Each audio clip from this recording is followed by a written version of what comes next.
The year was 1890. The wind that blew across the high Arizona desert carried nothing but heat and red dust.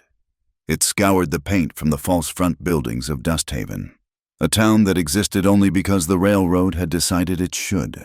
The tracks were new, gleaming iron that cut the ancient land in half, a scar that promised profit and demanded sacrifice.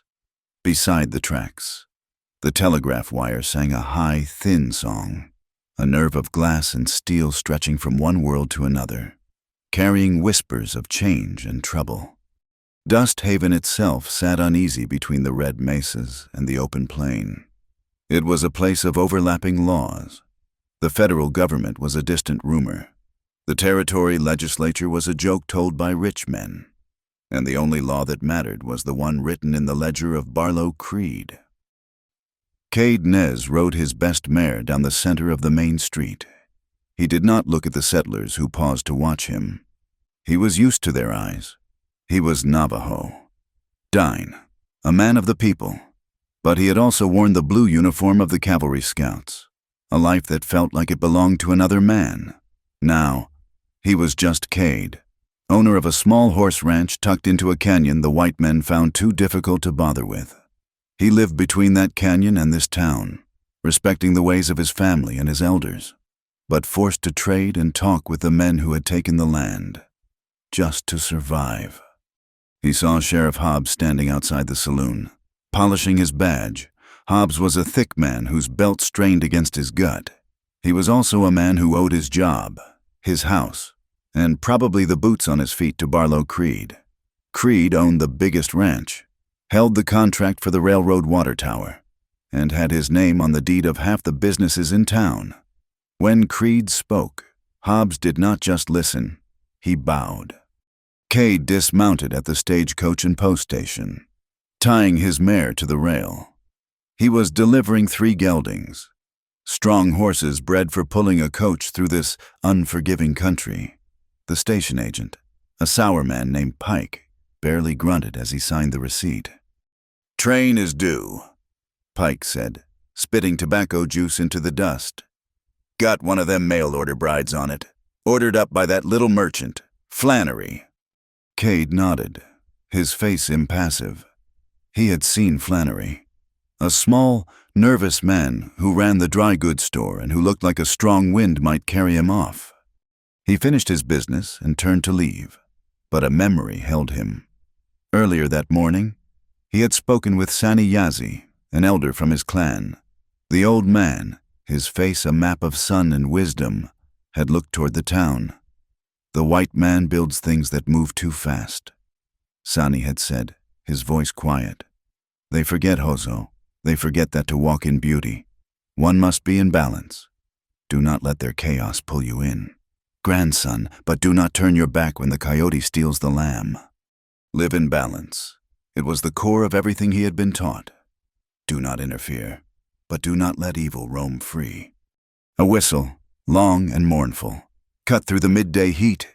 "The train!" He stepped back, moving into the sliver of shade offered by the station's overhang.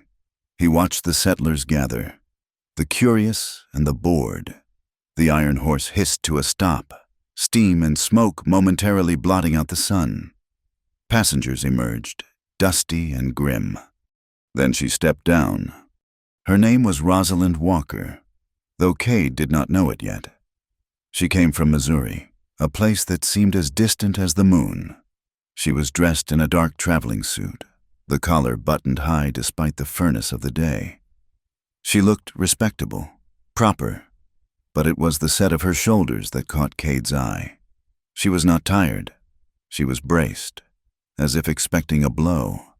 Her face was pale, and as the sun struck her from the side, Cade saw it, a faint, yellowish-purple mark on her jaw, almost faded, almost hidden by the shadow of her modest hat. She clutched a small, dented tin box in one hand. She scanned the platform, her eyes moving quickly, taking in every face, every exit. She was looking for the merchant, Flannery. But Flannery was not there. The station agent, Pike, walked up to her. "Are you Miss Walker?" She visibly flinched at his gruff voice, but recovered herself. "I am Rosalind Walker. I am here to meet Mr. Flannery." Pike shrugged, his disinterest an insult. "Well, he ain't here. Heard he took sick. Or maybe he just took off. Happens." The woman, Rose, stood frozen for a moment. The platform was emptying. The heat beat down. The weight of all the eyes in Dusthaven, the prejudice and the speculation, settled on her. This was a hard country, and it was harder still for a woman alone, especially one who had been publicly advertised as a purchased wife. Cade watched her. He saw the way the settlers looked at her, a mix of pity and contempt. He saw the way the railroad men looked at her, a different kind of appraisal altogether. She turned back to Pike, her voice low but clear. "Is there a hotel, a respectable boarding house?" "Hotel is over there," Pike said, jerking a thumb. "Pay in advance." Rosalind Walker nodded once, a sharp, bird-like motion. She picked up her single, heavy valise, the tin box clutched tight in her other hand. As she turned, the tin box swung, and Cade saw something fall from its poorly latched lid. It was a string of beads, broken. It fell into the red dust at her feet. She did not notice. She was too focused on getting to the hotel, on finding safety. Cade stepped forward. He bent and picked up the broken chain. He was not a man who touched another's property, but he knew these beads. They were dark blue and turquoise, strung on old sinew. It was dine work, and the pattern, the small chips of turquoise set against the blue. It was a pattern his own grandmother used. He looked at the beads, then at the woman's retreating back. She walked stiffly, her dignity a thin armor against the hostile world she had just entered. The clouds were building in the west, high, bruised-looking clouds that promised no rain, only wind and dry lightning.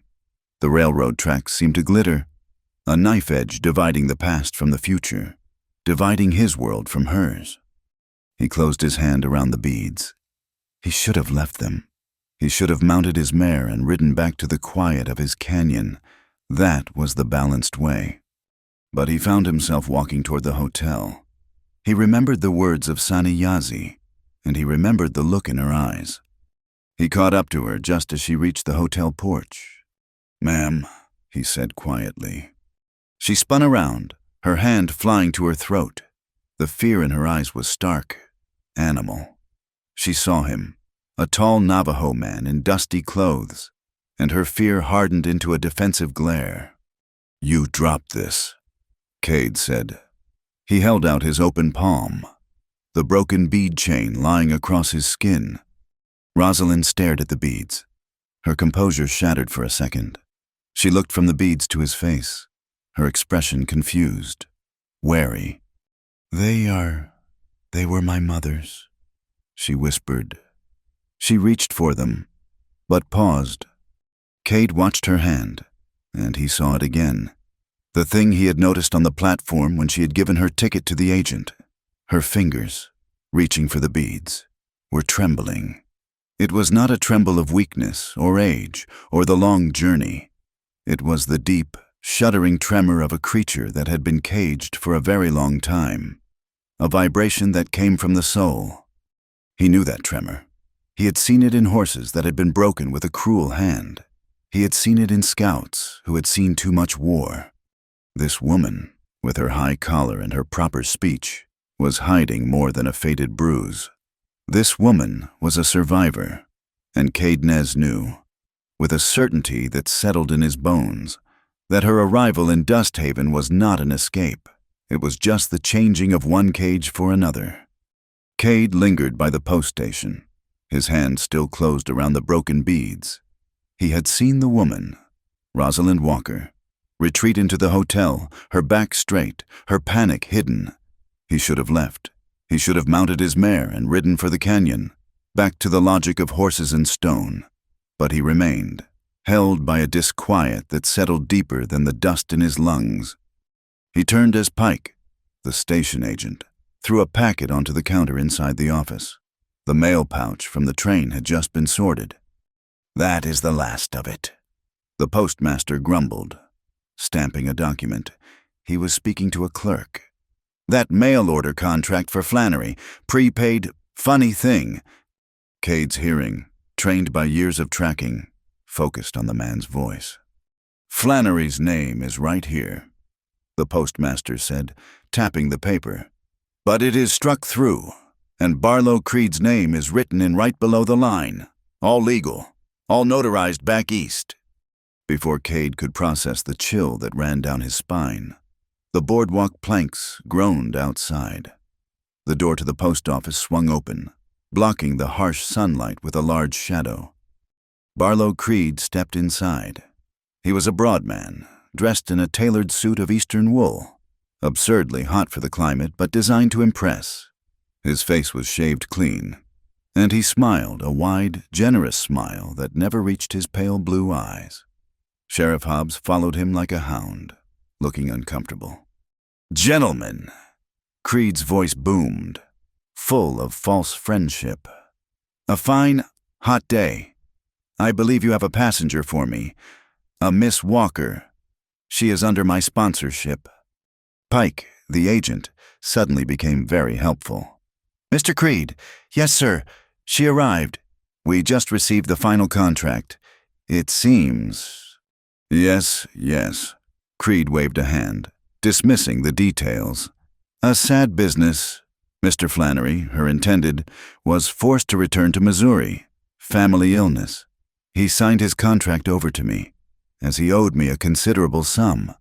I am simply taking responsibility for the poor woman. Cannot have a lady unescorted in a town like this. Where is she?" "The hotel, Mr. Creed," Hobbs supplied, nodding eagerly. "She just walked over." "Excellent." Creed turned, his smile fixed in place. He walked out onto the boardwalk and strode toward the hotel, Hobbs trailing him. Cade watched from the shade. He saw Creed enter the lobby. A moment later, Rosalind emerged, Creed's hand placed firmly on the small of her back. She was holding her valise and the tin box. Her face was a mask of polite listening. Cade saw Creed lean in, his public smile still in place. The crowd on the street, what little there was, had turned to watch other things. They were just a man and a woman. But Cade was closer. He saw Creed's fingers tighten on her arm, just above the elbow. He saw the man's lips move, his voice too low to carry. But the change in Rosalind's posture was electric. She went absolutely still. Her eyes widened, just for a second, a flicker of pure, unadulterated terror, before the mask of propriety slammed back down. Cade saw Creed whisper to her, "Debts are paid with silence." Rosalind nodded, a single, mechanical dip of her chin. Survival. Cade felt the heat in his own chest rise. This was wrong. It was a trade, clean and cold, and the woman was the currency. Creed turned, gesturing expansively to a wagon waiting nearby, his own fine carriage. "Sheriff, if you would be so kind as to assist Miss Walker with her bag." Cade stepped forward from the shade. His voice was quiet, respectful, but it cut through the afternoon air. "Mr. Creed, Sheriff." He nodded to both men. He looked past them to Rosalind, who was staring at the ground. "Ma'am." Creed's smile tightened. "Nez, tending to your horses." "Finished," Cade said. "It is getting late. The road between here and your ranch, it can be dangerous. Robbers, men who wait for the coaches." He let the lie hang in the air. "It would be no trouble for me to ride along, just to see the party arrive safely at your property." He was offering a minimal intervention. He was making himself a witness. Creed's eyes narrowed. He could not refuse the offer without looking suspicious. A concerned citizen, a former scout, offering protection. It was a perfect, polite trap. "Why, that is most chivalrous of you, Nez," Creed said, his voice dripping with sarcasm. "We would be honored." Cade simply nodded. He walked to his mare, untied the reins, and mounted. He waited. Rosalind was helped into the carriage. Creed climbed in opposite her. Hobbs, looking relieved, tipped his hat and returned to the saloon.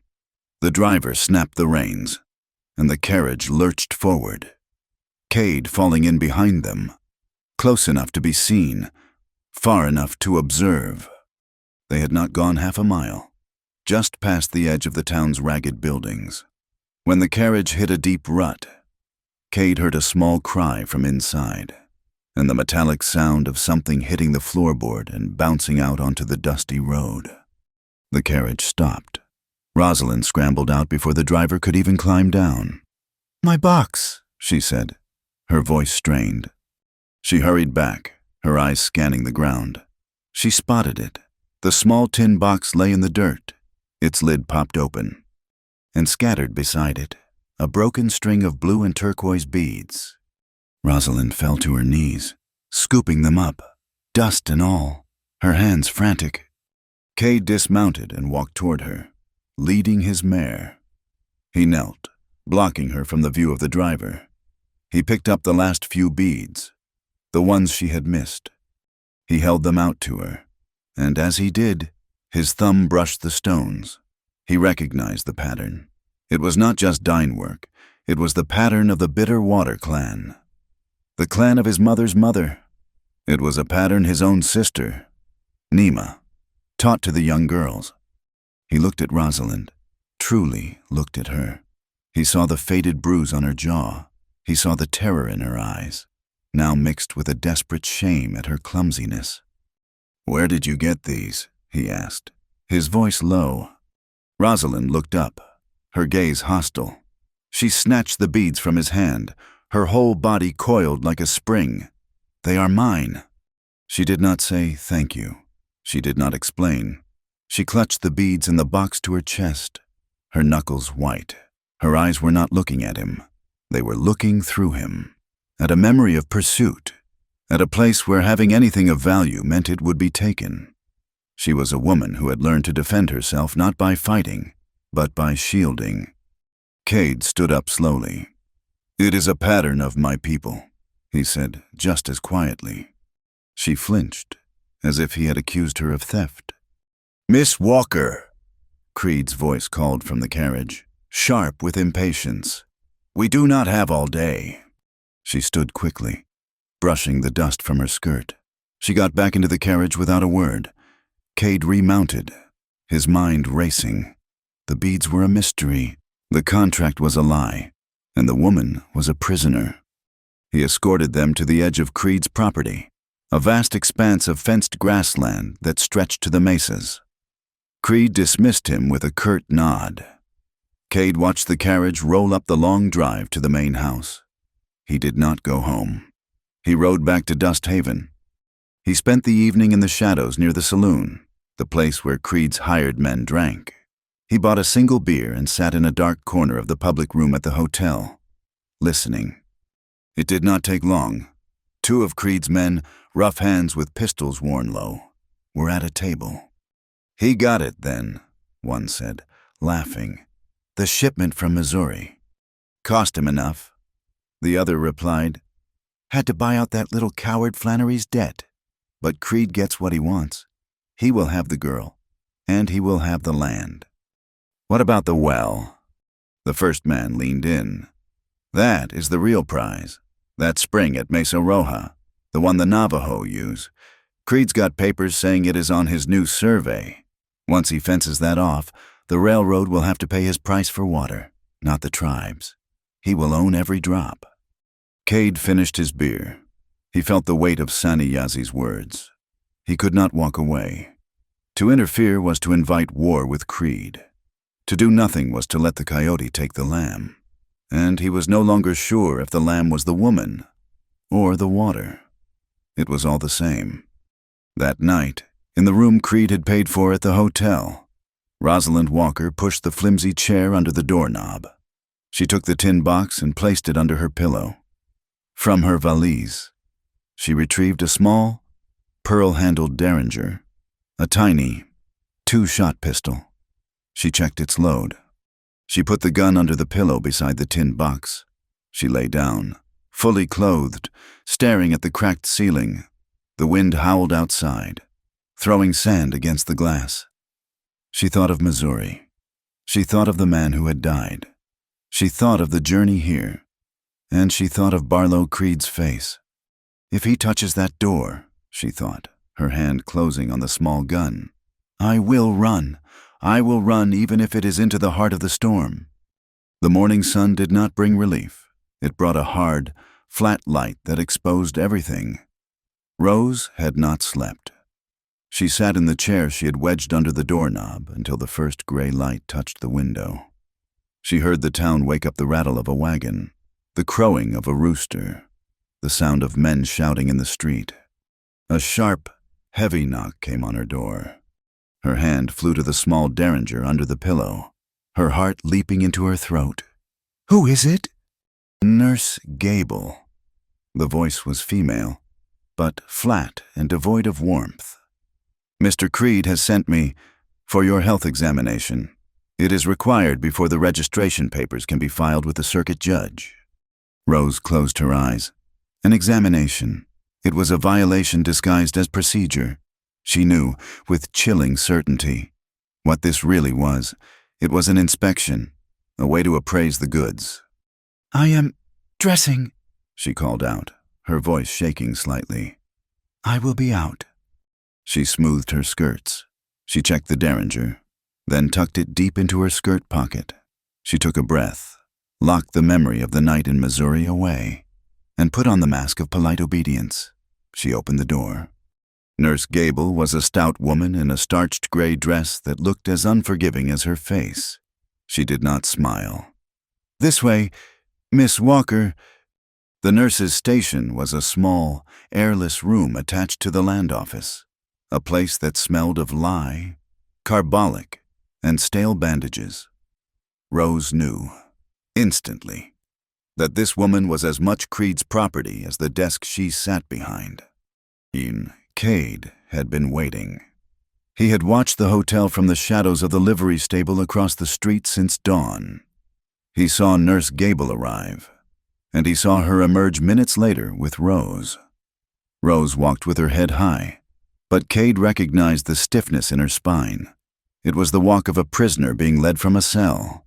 He moved, not toward them, but on a parallel path. He retrieved a small, cloth-wrapped bundle from his saddlebag. Herbs, juniper and sage, a gift from his sister, Nima. He entered the land office just as the nurse was ushering Rose into the back room. "Nurse Gable," Cade said. His voice was calm, polite. The nurse turned, her face pinched with annoyance at the interruption. "What is it?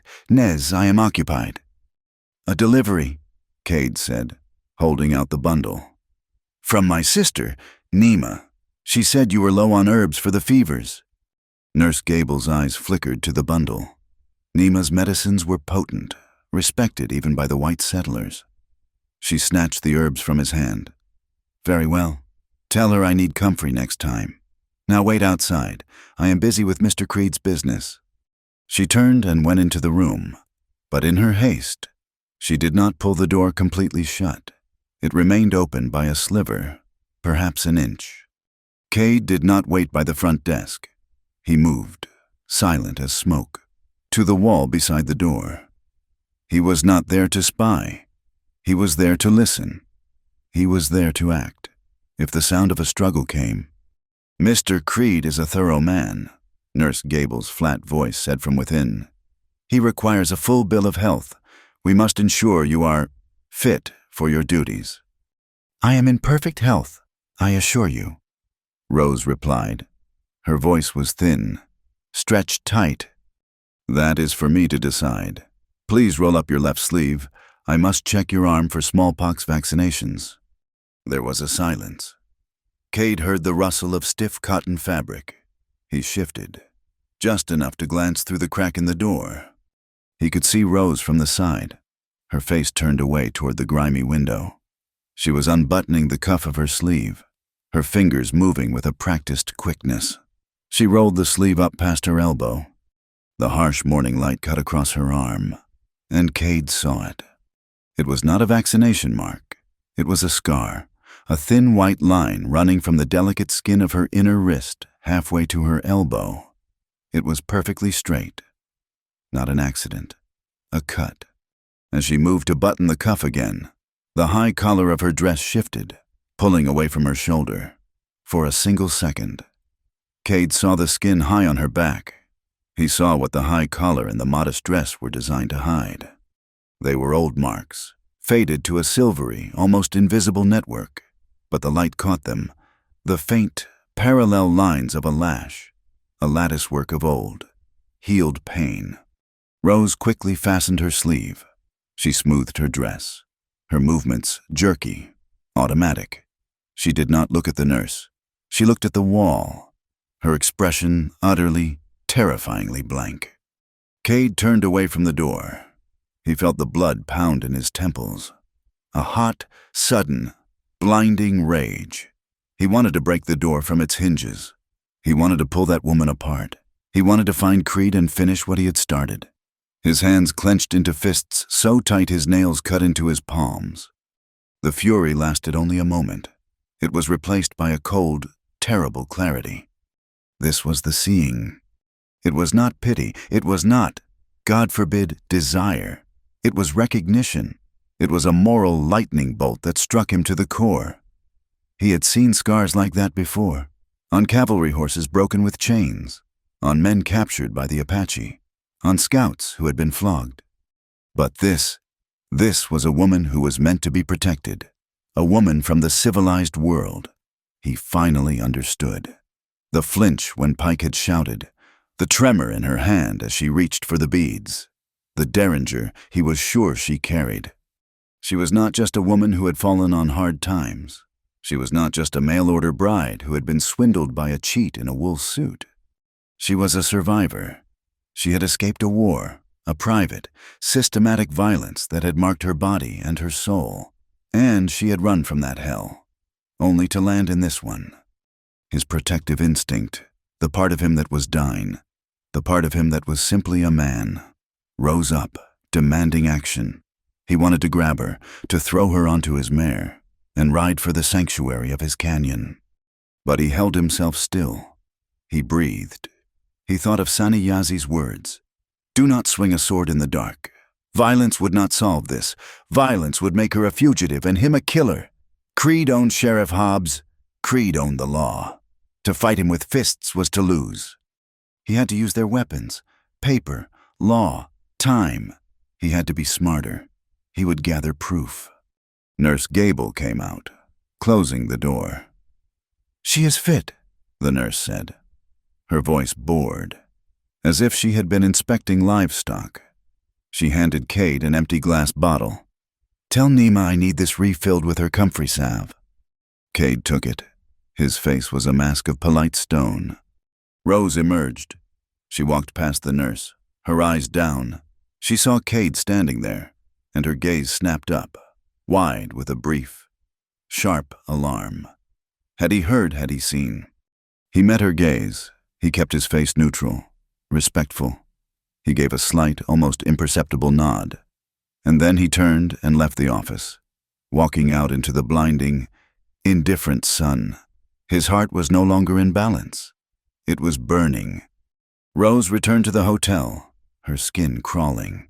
The examination had been brief, clinical, but it had felt like a brand. The desk clerk, a young man with the nervous eyes, called out to her. Miss Walker, ma'am. This came in the pouch yesterday. It got mixed in with the land office mail by mistake. He held out a thick, stained envelope. The postmark was old, blurred, but she could make it out. Joplin, Missouri. A cold dread settled in her stomach. She took the envelope to her room, locked the door, and sat on the edge of the cot. Her hands were shaking again, but this time from fear, not the memory of pain. She tore it open. 2 items fell out onto the thin blanket. The first was a faded photograph of a man she knew well. Thomas Bishop, the man who held the note on her father's farm. The man who had visited her husband. The man whose advances she had refused. The second item was a loan document, a promissory note for a staggering sum of money. It was dated 8 months ago. It was signed by her late husband, Caleb, in his sloppy, arrogant hand. And below it was a co-signature, Thomas Bishop. Rose stared at the paper. Thomas Bishop had been dead for 10 months. He had died long before this paper was supposedly signed. It was a forgery. It was the lever. It was the proof of the trap that had been sprung on her in Missouri. They had used this impossible debt to threaten her, to accuse her, to drive her from her home after her husband died. And now it had followed her. This was not a letter. It was a leash.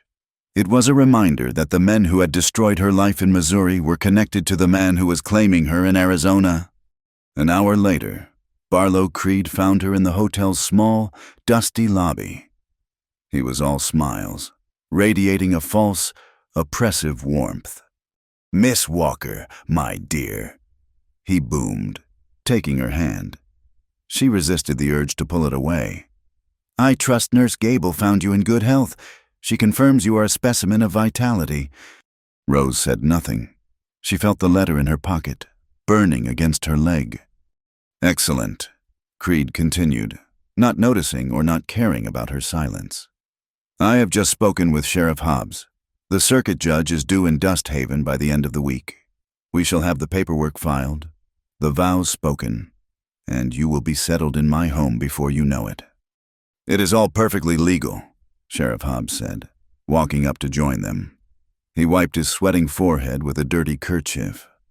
"Just a formality. Ma'am, Mr. Creed is a generous man. Taking you in this way, we will see you are taken care of." The walls were closing in, the forged note, the fake contract, the smiling landlord, the corrupt sheriff. She was thousands of miles from anyone she knew, and the cage was snapping shut. Cade rode straight to the hogan of Saniyazi. It was a half-day's ride, and he pushed his mare hard. He found the old man sitting in the shade of a juniper tree, weaving a small ceremonial basket.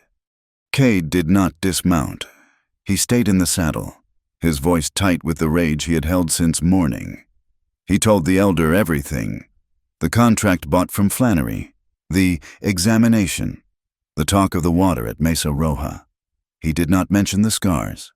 That was hers to keep. "This man, Creed, he owns the law," Cade finished, his horse shifting restlessly. "If I fight him, Hobbs will bring the soldiers down on us. If I do nothing, he wins. He takes the woman, and he takes our water." Saniyazi did not look up from his work. His ancient fingers moved with slow, deliberate grace. "You cannot fight a shadow with a knife. Grandson, you will only cut the air and tire yourself. Do not swing a sword in the dark." "Then what?" Cade demanded, his patience thin. "He uses the white man's law, but he stands on Dine land. You must use both, their way and our way. Their way is paper and judges. Our way is ritual and custom. You must bring the woman here, to your mother's hogan." Cade stared. "Bring her here. He will say I have stolen her. He will use it as an excuse." "No," Sani said, tying off a strand of yucca. "You will not steal her. You will invite her. As a guest, you will offer her sanctuary. It is an old custom. Even these new men, these railroad men, they respect the power of our taboos, even if they do not understand them. You will offer her protection for 4 days, the 4 sacred days of ceremony. While she is a guest under your family's roof, while she eats our food, no one may touch her. No one may lay a claim on her. It is forbidden." The elder finally looked up, his eyes as clear and sharp as obsidian. "It will stop him. It will give you time. Time to find his paper shadow. Time to let the truth come into the light." Cade found her on the edge of town, near the humming telegraph poles. She was just standing, staring out at the red cliffs, a solitary figure in a dark dress, looking like a ghost against the vast, hostile land. He dismounted, letting his reins drop. He approached her slowly, his hands open and visible. She heard him and spun around. Her hand vanished into her skirt pocket. Her eyes were wide, not with fear, but with a weary defiance. "Miss Walker," he said, stopping a good dozen feet away. "What do you want?" Her voice was flat, brittle. "I know what Barlow Creed is," Cade said, his voice quiet. "I know he bought your contract. I know he wants more than a wife. He wants the water at Mesa Roja. He wants to own this land, and everyone on it." She said nothing, but her hand tightened in her pocket. "You are not safe with him," he said. A bitter, dry laugh escaped her. "I am not safe anywhere. What are you, another man offering protection?" The word, spoken with such venom, hit him like a stone. "No," he said. "I am not. I am offering sanctuary, my family's home. It is our way, a custom. For 4 days, he cannot touch you. He cannot make you sign anything. He cannot make you marry him. It is a taboo." She stared at him, her eyes searching his face, looking for the trick, the lie. "Why? Why would you do this? You do not know me. You are Navajo." "I saw the beads you dropped," he said simply, not answering her real question. "They are the pattern of my mother's clan, and I do not like to see the coyote win." She looked at him for a long, hard minute. She saw no softness in his face. He was not offering kindness, not as she knew it. He was not smiling. He was offering a tactic, a tool. She understood that. She looked from his stony face back to the town, where Sheriff Hobbs was already leaning against the saloon. She thought of the forged letter in her pocket. She thought of the dead look in Nurse Gable's eyes. She was trading one cage for another. One was known, the other a complete unknown. But this man's eyes, while hard, were not empty. She saw the rage he was holding back, a disciplined fire. He was dangerous, she thought, but he was not like Creed. 4 days, she whispered, her voice rough. It was not acceptance. It was a gamble, a fragile pact made in the blowing red dust. 4 days. Cade repeated. "Get your things. We ride now, before he even knows you are gone."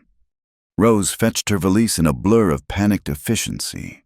She paid the nervous clerk for her one-night stay and walked out of the hotel, not daring to look back, expecting Creed's heavy hand on her shoulder at any second. Cade was waiting by the livery, not with his single mare, but with 2 horses, saddled and ready.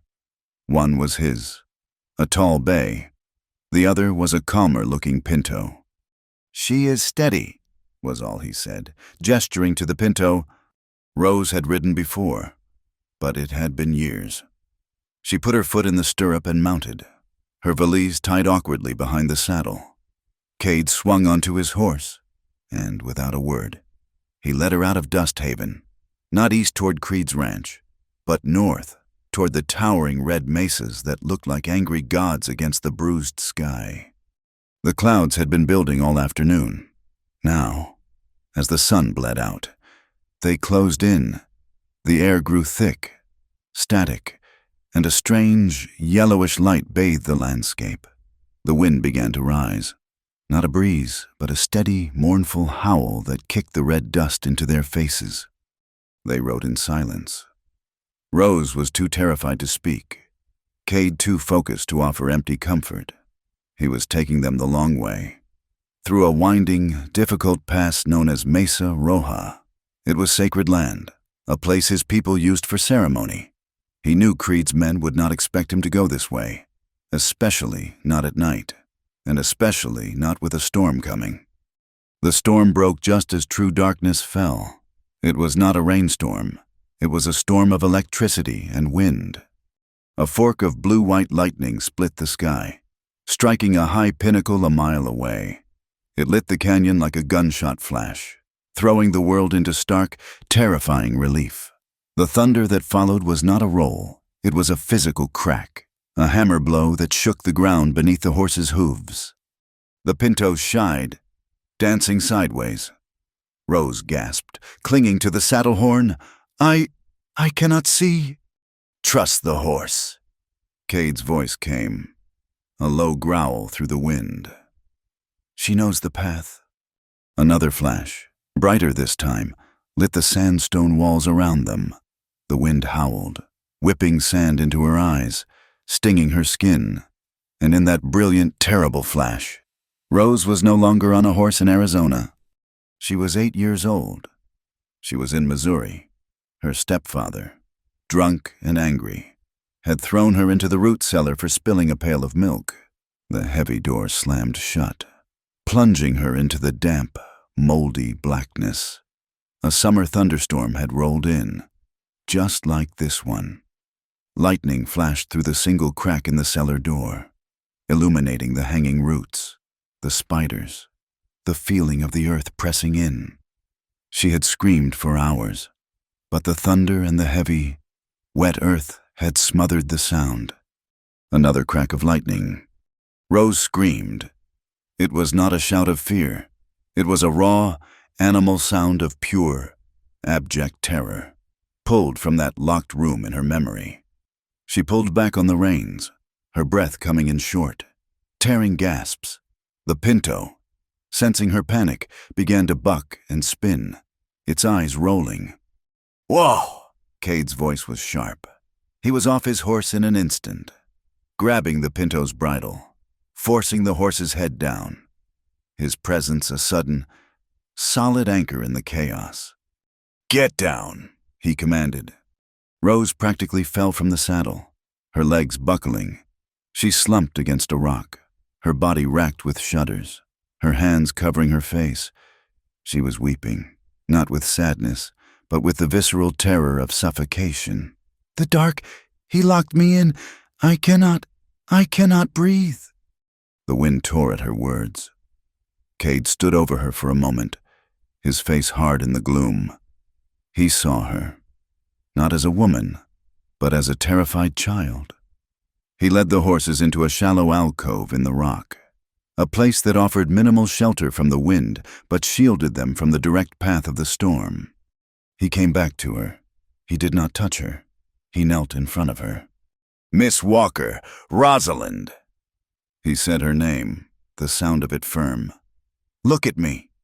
She shook her head, her sobs uncontrollable. "I cannot. The walls." "There are no walls," he said, his voice hard. "You are outside. The sky is above you. You are in Mesa Roja. You are not in Missouri." She looked up, her eyes wild, unfocused. Another flash of lightning lit his face, and for a second, she thought he was her stepfather. She cringed. Cade saw the look. He understood. He reached into a pouch on his belt and pulled out a small bundle of dried leaves.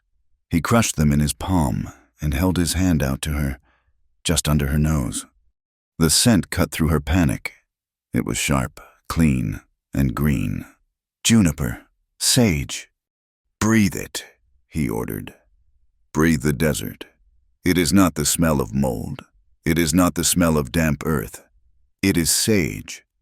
She took a gasping breath, the scent filling her lungs. It was so strong, so different. It broke the memory's hold. "Now," he said, his voice softening just a fraction. "Breathe with me, the way my grandmother taught us. It is the 4 count. Breathe in for 4. Hold it for 4. Breathe out for 4. Wait for 4. Do it." She tried. Her first breath was a shuddering gasp. "Again," he commanded. "In 1, 2, 3, 4. Hold it." She held it, her body trembling. "Out. 1, 2, 3, 4. They sat like that for minutes, the storm raging around them, the world exploding in light and sound. He did not touch her. He did not comfort her. He simply guided her, his voice a low, steady metronome, forcing her to reclaim her own breath, her own body. He was giving her a tool, not pity. It was a profound act of respect. It was the first true moment of trust. When her breathing had steadied, He stood up. "The storm is moving east. We go now. It is not far." He helped her mount. His hand on her elbow was firm, impersonal, but she felt the strength in it, and for the first time, it did not feel like a threat. It felt like an anchor. They arrived an hour later. The hogan was a traditional 8-sided structure of logs and packed earth, nestled in a small canyon, invisible until you were upon it. A plume of smoke rose from the central smoke hole, a stark contrast to the wildness of the night. As they dismounted, the door opened. A woman stood silhouetted against the warm, golden light from within. She was tall, like Cade, with a strong, calm face. "She is here," Cade said to the woman in Dine. "It is good," the woman replied. She looked at Rose. "Come in. You are safe from the wind." This was Nima, Cade's sister. Inside, the hogan was a single, round room. A fire burned in the center, the smoke rising cleanly to the sky. The air was warm and smelled of sage, roasting corn, and something else, a deep, clean, earthy scent. An old woman, her face a beautiful map of wrinkles, sat by the fire, spinning wool. This was Ashki, their grandmother. Nima gestured to a pile of thick, woven blankets. "Sit, you are cold. Ashki, this is the one, Rosalind." The old woman looked up. She studied Rose with eyes that seemed to see everything. She nodded once. "Eat," she said, gesturing to a pot by the fire. It was a sanctuary. The contrast to the howling wind and the locked cellar of her memory was so total that Rose felt tears well up again, but this time from relief. Nima handed her a bowl of hot mutton and corn stew. Rose ate, her hands still shaking, but the warmth spread through her. She looked at Cade, who was speaking quietly to his sister. He had saved her. He had seen her break, and he had not used it against her. She remembered. She reached into her valise and pulled out the small tin box. She opened it and took out the broken string of beads, still mixed with the red dust from the road. She held them out to Nima. Cade said, "He said these are like your patterns." Nima took the broken strand. Her fingers traced the turquoise chips. Her face, so calm a moment before, tightened. She looked at Cade, a silent, sharp question in her eyes. "They were my mother's," Rose whispered, afraid she had offended. Nima looked back at her, her expression softening. "This pattern, this was taught by our mother. She gave a necklace like this to a white woman, a friend. Many years ago, before the long walk, we thought it was lost." Nima closed her hand around the beads. "It is broken, but the stones are all here. I will restring it for you. The right way." The promise hung in the warm air. To do it the right way. Cade's face was grim. He had been listening to his grandmother. He turned to Rose. "The storm. It was not the only fire tonight," he said, his voice flat. "While Creed kept us busy, his men were in town.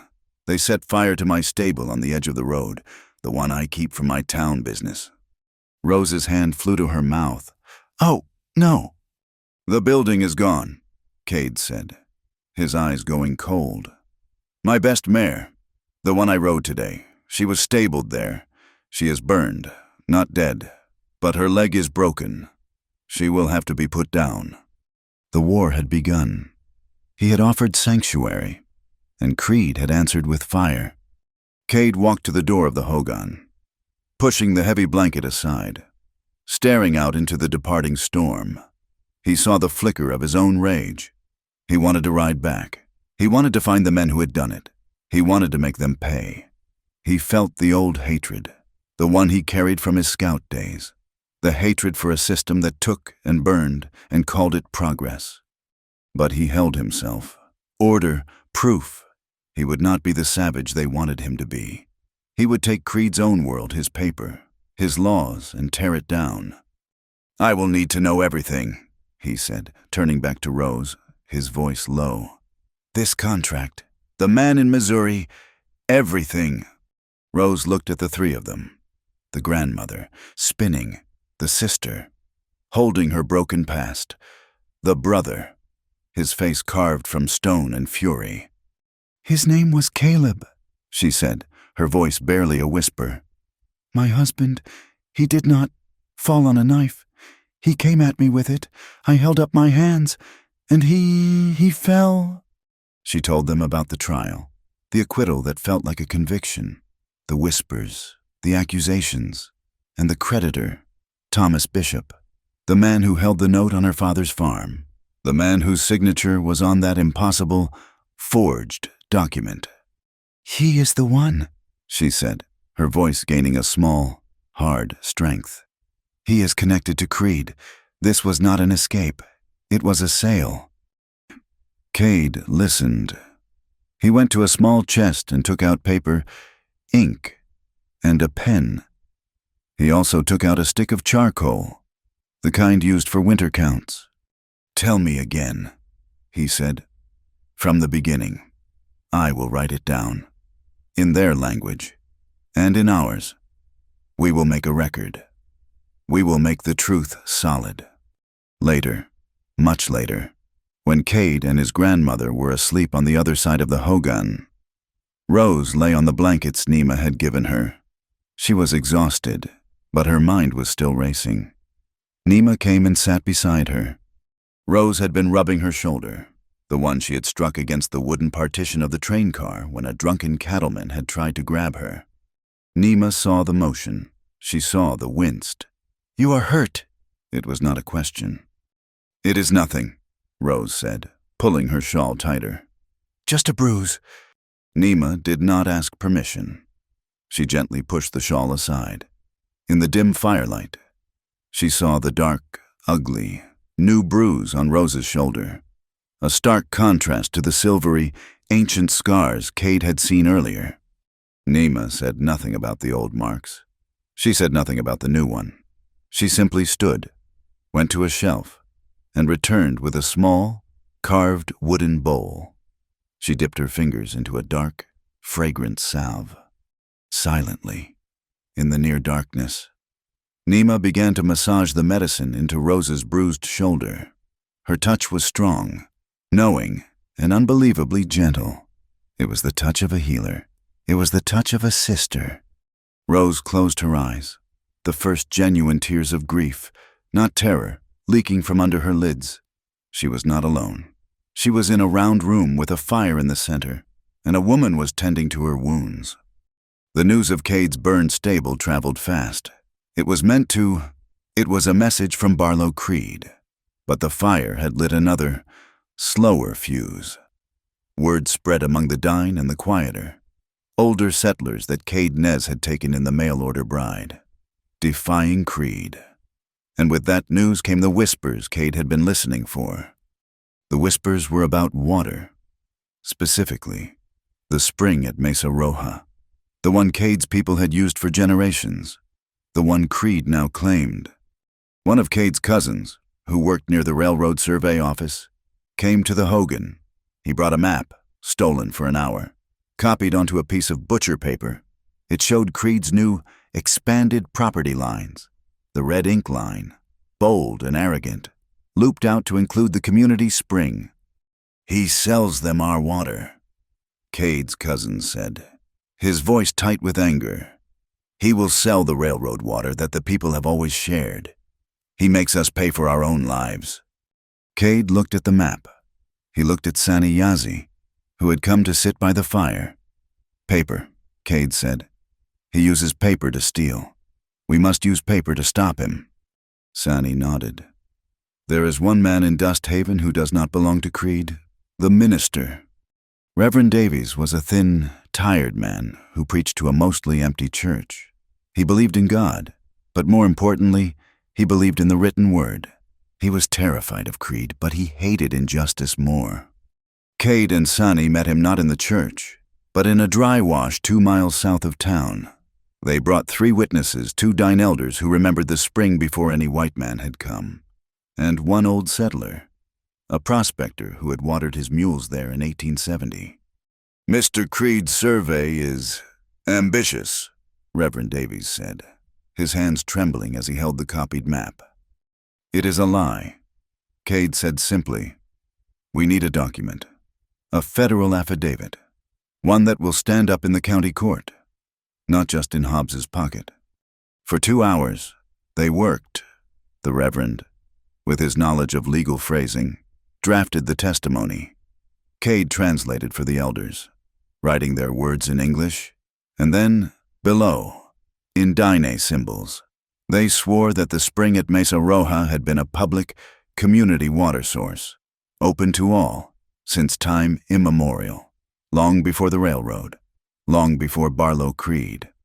They all signed, the elders with their thumbprints, the prospector with a shaky X, Cade and the Reverend with their names. "It is a good paper," Sonny said. "It speaks the truth." "It is just paper," Reverend Davies said, his voice bleak. "Sheriff Hobbs is the law here. He will tear it up and laugh." "He will not get the chance," Cade said. The next day, Cade rode to Dust Haven. He went to the sheriff's office, the affidavit hidden inside his shirt. He found Hobbs exactly where he expected, feet on his desk, dozing. "Sheriff," Cade said. Hobbs's eyes snapped open. He sat up, his hand moving toward his pistol. "Nez, what do you want? I heard about your fire. A terrible shame. Sparks from the train. I imagine." "I need a document notarized," Cade said, holding out a simple bill of sale for a horse, a paper he had prepared as a decoy. "It needs the county seal." Hobbs laughed, a short, barking sound. "The county seal, I am the law in Dust Haven. What I say goes. The circuit judge is not here, and I am busy." "It is your job," Cade said, his voice flat. "My job is what Mr. Creed says it is." Hobbs sneered, his confidence returning. "And right now, he is very interested in the whereabouts of some stolen property. A woman. You know anything about that?" "Nez, I know about a guest, protected by custom." Cade said, "But I see you cannot do your job. I will ride to Winslow. The county clerk is there. He can put his seal on my paper." Hobbs's face darkened. Winslow was a full day's ride, but it was the county seat. The clerk there was a federal employee, not a man Creed could buy so easily. "You are wasting your time. Nez, whatever paper you have is meaningless here." "We will see," Cade said. He left the office. He did not ride his own horse. He took a fast, unmarked mule and rode through the Badlands, avoiding the main road. He rode all day and into the night. He arrived in Winslow, a larger brick-built town, just as the sun rose.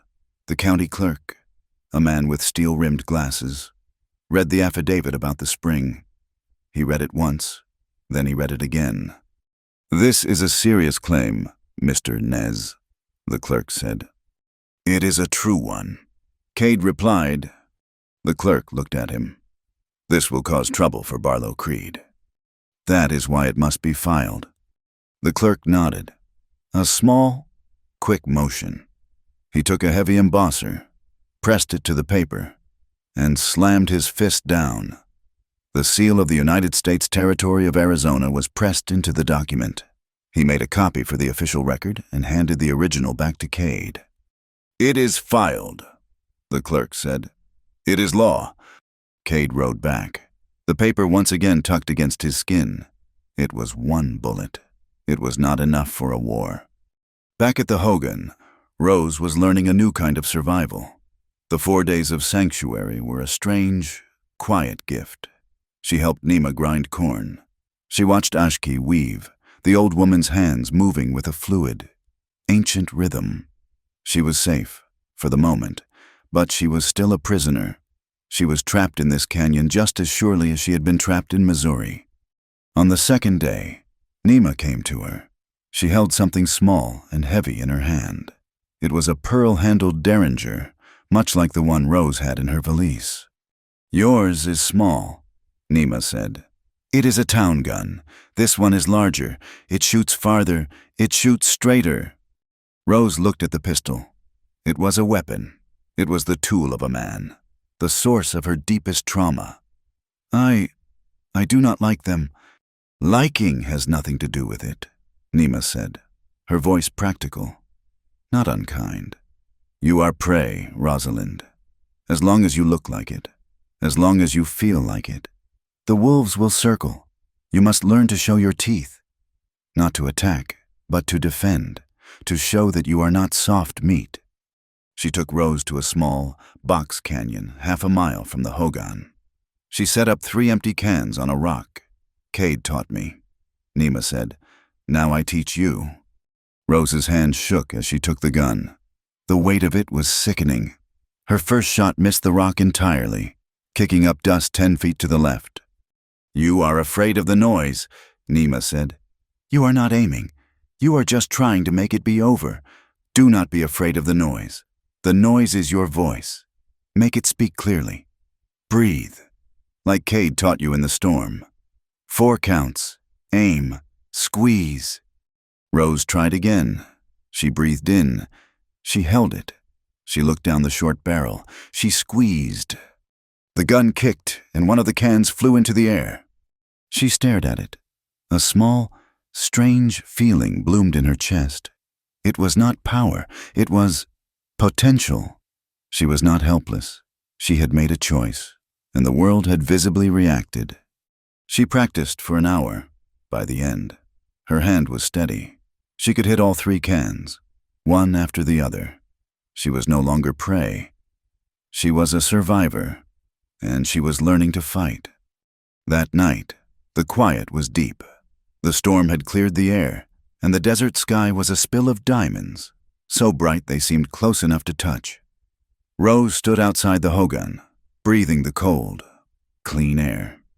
Cade came to stand beside her. They stood in silence for a long time. Not an awkward silence, but a shared one. I have never seen so many, she whispered, looking up. You are seeing them without city smoke, he said. He pointed. That is Ma'i, the coyote. He is running across the sky. And there, the hunter. Hastian Sikai, the man with his legs ajar. The one you call Orion. We see them as protectors. They hold the sky in place. He pointed out the patterns, telling her the Dine stories. His voice a low, steady rumble in the dark. He was not trying to impress her. He was simply sharing the map of his world. As he pointed to a faint cluster of stars, his hand brushed hers. The contact was electric. It was just the graze of his knuckles against her fingers, but it was the first human touch she had felt in... She could not remember. That was not an act of violence or control. It was just warmth. She did not pull away. He did. He drew his hand back slowly, as if recognizing a boundary. He looked at her, his face shadowed, but she could see the intensity in his eyes. It was not the look Creed had given her. It was not the look of the men on the train. It was something else. A deep, guarded respect. A recognition. He was seeing her. Rosalind, not the mail-order bride or the shipment from Missouri. The nights are cold, he said, his voice a little rougher than before. You should go in. He did not cross the line. He built it, and he stood on his side of it, inviting her to be safe on hers. She nodded, her heart hammering, and went back into the warmth of the Hogan. The morning of the 3rd day, they came. 4 men, Creed's men. They rode right up to the Hogan, their horses kicking dust into the clean morning air. Rose's heart seized, and her hand went to her skirt pocket, where the new derringer was now a familiar weight. Cade stepped out of the Hogan, Nima behind him. Nez, the lead man, a brute named Scully, shouted, Creed wants his property. Send the woman out. Before Cade could speak, Saniyazi emerged. Ashki, the grandmother, stood in the doorway, her arms crossed. Sani held up one hand. He did not shout. He spoke in his quiet, clear voice. You are on consecrated ground. This woman is a guest. She is under the protection of the 4-day ceremony. She is sacred. You cannot touch her. You cannot speak to her. To do so brings imbalance. It offends the holy people. Scully spat in the dust. We do not care about your spirits, old man. We want the woman. Then you will bring a curse on your house, Sani said, his voice unchanging. The railroad men know this. The soldiers know this. They do not cross the line of a ceremony. They know what happens. Sickness, bad luck, horses breaking legs. You are 4 men. You are not more powerful than the land itself. Go, tell your Nanti, your chief, that he must wait. The men looked at each other. They were rough men, not thinkers, but they lived in this territory. They had heard the stories. They were superstitious. They looked at Sani, his face calm and certain. They looked at Ashki, her eyes burning into them. They looked at the Hogan, a sacred structure. They were afraid, not of Cade's gun, but of the deep, unknown power of the land they were trespassing on. Scully cursed. This is crazy.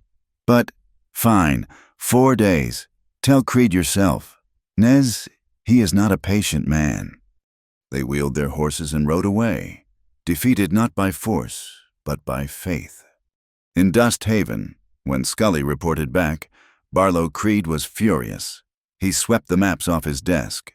Faith, superstition. He is using their savage magic against me. He is using time, a new voice said. A man sat in the corner of Creed's office, cleaning a revolver. He was lean, with watchful eyes and a scar that cut through one eyebrow. He wore his gun tied low, the holster worn smooth. Jace Maddox, Creed said, calming himself. He is just buying time. Time is all you need to lose. Jace said. He snapped the cylinder shut. I know Cade Nez. We scouted together. I know how he thinks. He does not bluff. If he is buying time, he is using it. He is not hiding. He is building a weapon. Then find him. Creed snarled. Find him and end this. I want the woman, and I want him gone. He will be expecting you to come with guns, Jace said, standing. He will be ready for that. Cade is smart, but he is not the only one. You are right. Creed, he is using time, and he is using the law. So we will, too. The next day, Rose and Nima went to the market for supplies, their first trip back to Dust Haven. They were gathering corn and dried beans when Sheriff Hobbs blocked their path. Well, Hobbs said, ignoring Nima and focusing on Rose. Miss Walker, enjoying your vacation. Excuse us, Sheriff, Nima said, stepping in front of Rose. I am not speaking to you.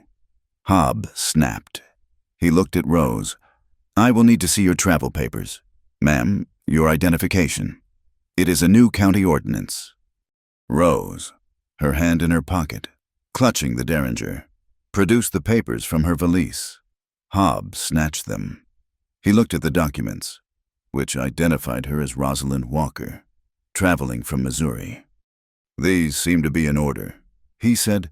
However, your sponsor, Mr. Flannery, has departed, and your current host is not your legal guardian. You are here under a marriage contract. That contract is now held by Mr. Barlow Creed. As you are not residing with your legal sponsor, I must declare you a vagrant. That is absurd, Rose said, her voice shaking with anger. It is the law, Hobbs said, smiling. He folded her papers and tucked them into his shirt pocket.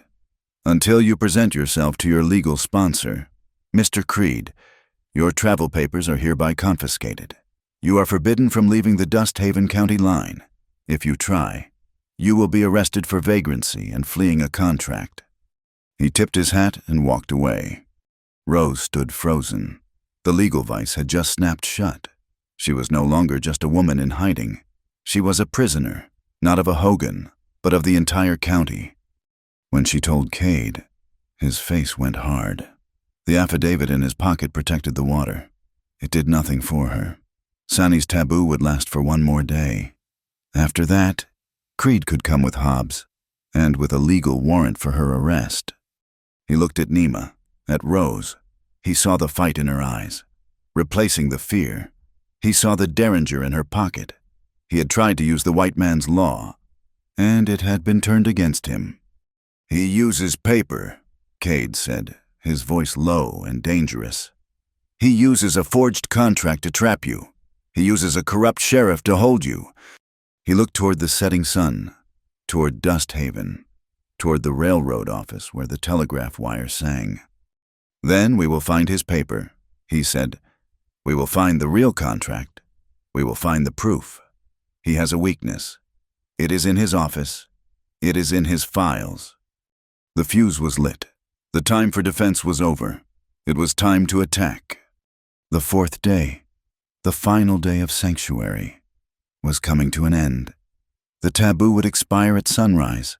Hobbs would come with his badge, and Creed would come with his forged papers. They were out of time. They planned it in the quiet of the Hogan, the firelight casting long shadows. Cade drew a map of the railroad office in the dirt floor. "It is here," he said, drawing a small square. "The records room. It is where Creed keeps his ledgers. It is where the main telegraph line comes in." "It is always locked," Nima said, "and a clerk works late, handling the night dispatches." "The clerk is new," Cade said. "He does not know everyone's face, and he is nervous. I have watched him. He jumps at every sound." "How do we get Cade inside?" Rose asked, her voice low, practical. She was no longer the trembling woman from the train. She was a planner, a soldier. "We do not get Cade inside," Nima said, a rare, thin smile touching her lips. "He will go through the roof. The ventilation shaft is old, made of wood. He can pry it loose, but he will need a distraction. A big one." "I will be the distraction," Rose said. Cade and Nima both looked at her. "No," Cade said instantly. "It is too dangerous. You are the one they want. If they catch you—" "They will not be looking for me to walk right in," Rose argued, her voice gaining strength. "They expect me to be hiding in this canyon, cowering. Nima will create the real distraction, something loud, outside of town. When the clerk is rattled, I will walk in. I will pretend to be delivering a late, urgent message for Creed. I can say it is from the hotel, while the clerk is focused on me. Cade makes his move." Cade studied her. He saw the logic. It was a good plan. It was a dangerous plan. "The clerk is not the only one there," he said. "Creed has a guard, one of his own men, always." "I know," Rose said. Her hand rested on her skirt pocket. "Let me do this. You found me, Cade. You offered me sanctuary. Now let me help fight for it." Nima nodded. "She is right. They will look for a Navajo warrior. They will not look for a white woman in a plain dress. I will take care of the loud noise. The water tower. A small fire. Just smoke. No real damage. It will pull the guard and half the town." The plan was set. They rode out under the cover of dusk, 3 shadows moving against the red cliffs. An hour before midnight. Dust Haven was quiet. The saloons were still lit, but the main street was empty. Cade moved like a ghost, climbing the side of the land office, moving onto the flat, tarred roof of the adjoining railroad station. He lay flat, a crowbar in his hand, waiting. Rose held a sealed, blank envelope in her trembling hand. She stood in the alley across the street, her heart a cold stone in her chest. Nima was a mile away, near the new, towering railroad water tank. A sudden shout echoed from the edge of town. "Fire at the water tower!" A bell began to clang. Men spilled from the saloons. The guard at the railroad office cursed, grabbed a bucket, and ran toward the commotion. "Now," Cade whispered, though she could not hear him. Rose stepped from the alley. She walked calmly, quickly, to the railroad office. The young clerk was standing in the doorway, craning his neck to see the smoke that was now rising in the moonlight. "Excuse me," Rose said, her voice sharp, full of false authority. "I have an urgent message for Mr. Creed. The hotel manager said it must be put on the telegraph wire immediately. The clerk, a boy of no more than 19, turned, his eyes wide with panic from the fire and the sudden appearance of this woman. "Ma'am, Mr. Creed is not here." "I know that," Rose snapped, pushing past him into the office. "He must be reached. It is about a land payment from Missouri." She used the words from the forged letter. "Where is the records room? I must see the ledger to confirm the account number." I cannot let you in there, ma'am. It is private." "Do you want to be the one to tell Mr. Creed you delayed his urgent business?" Rose said, her voice ice. "I know the way. Do not let anyone else in." She did not wait for an answer. She walked down the short hall to the locked records room. The key was in the door. The guard, in his haste, had left it. She turned the key and stepped inside. At the same moment, on the roof, Cade heard her. He jammed the crowbar under the vent cover and heaved. The old wood groaned and splintered. He dropped through the hole, landing in a silent crouch on top of a filing cabinet. The room was dark, lit only by the moonlight from a single barred window. It smelled of paper and dust. Rose was there, her back to the door, fumbling with the lock. "Cade," she whispered, spinning around. "Here, the desk. That is where he keeps the main ledgers."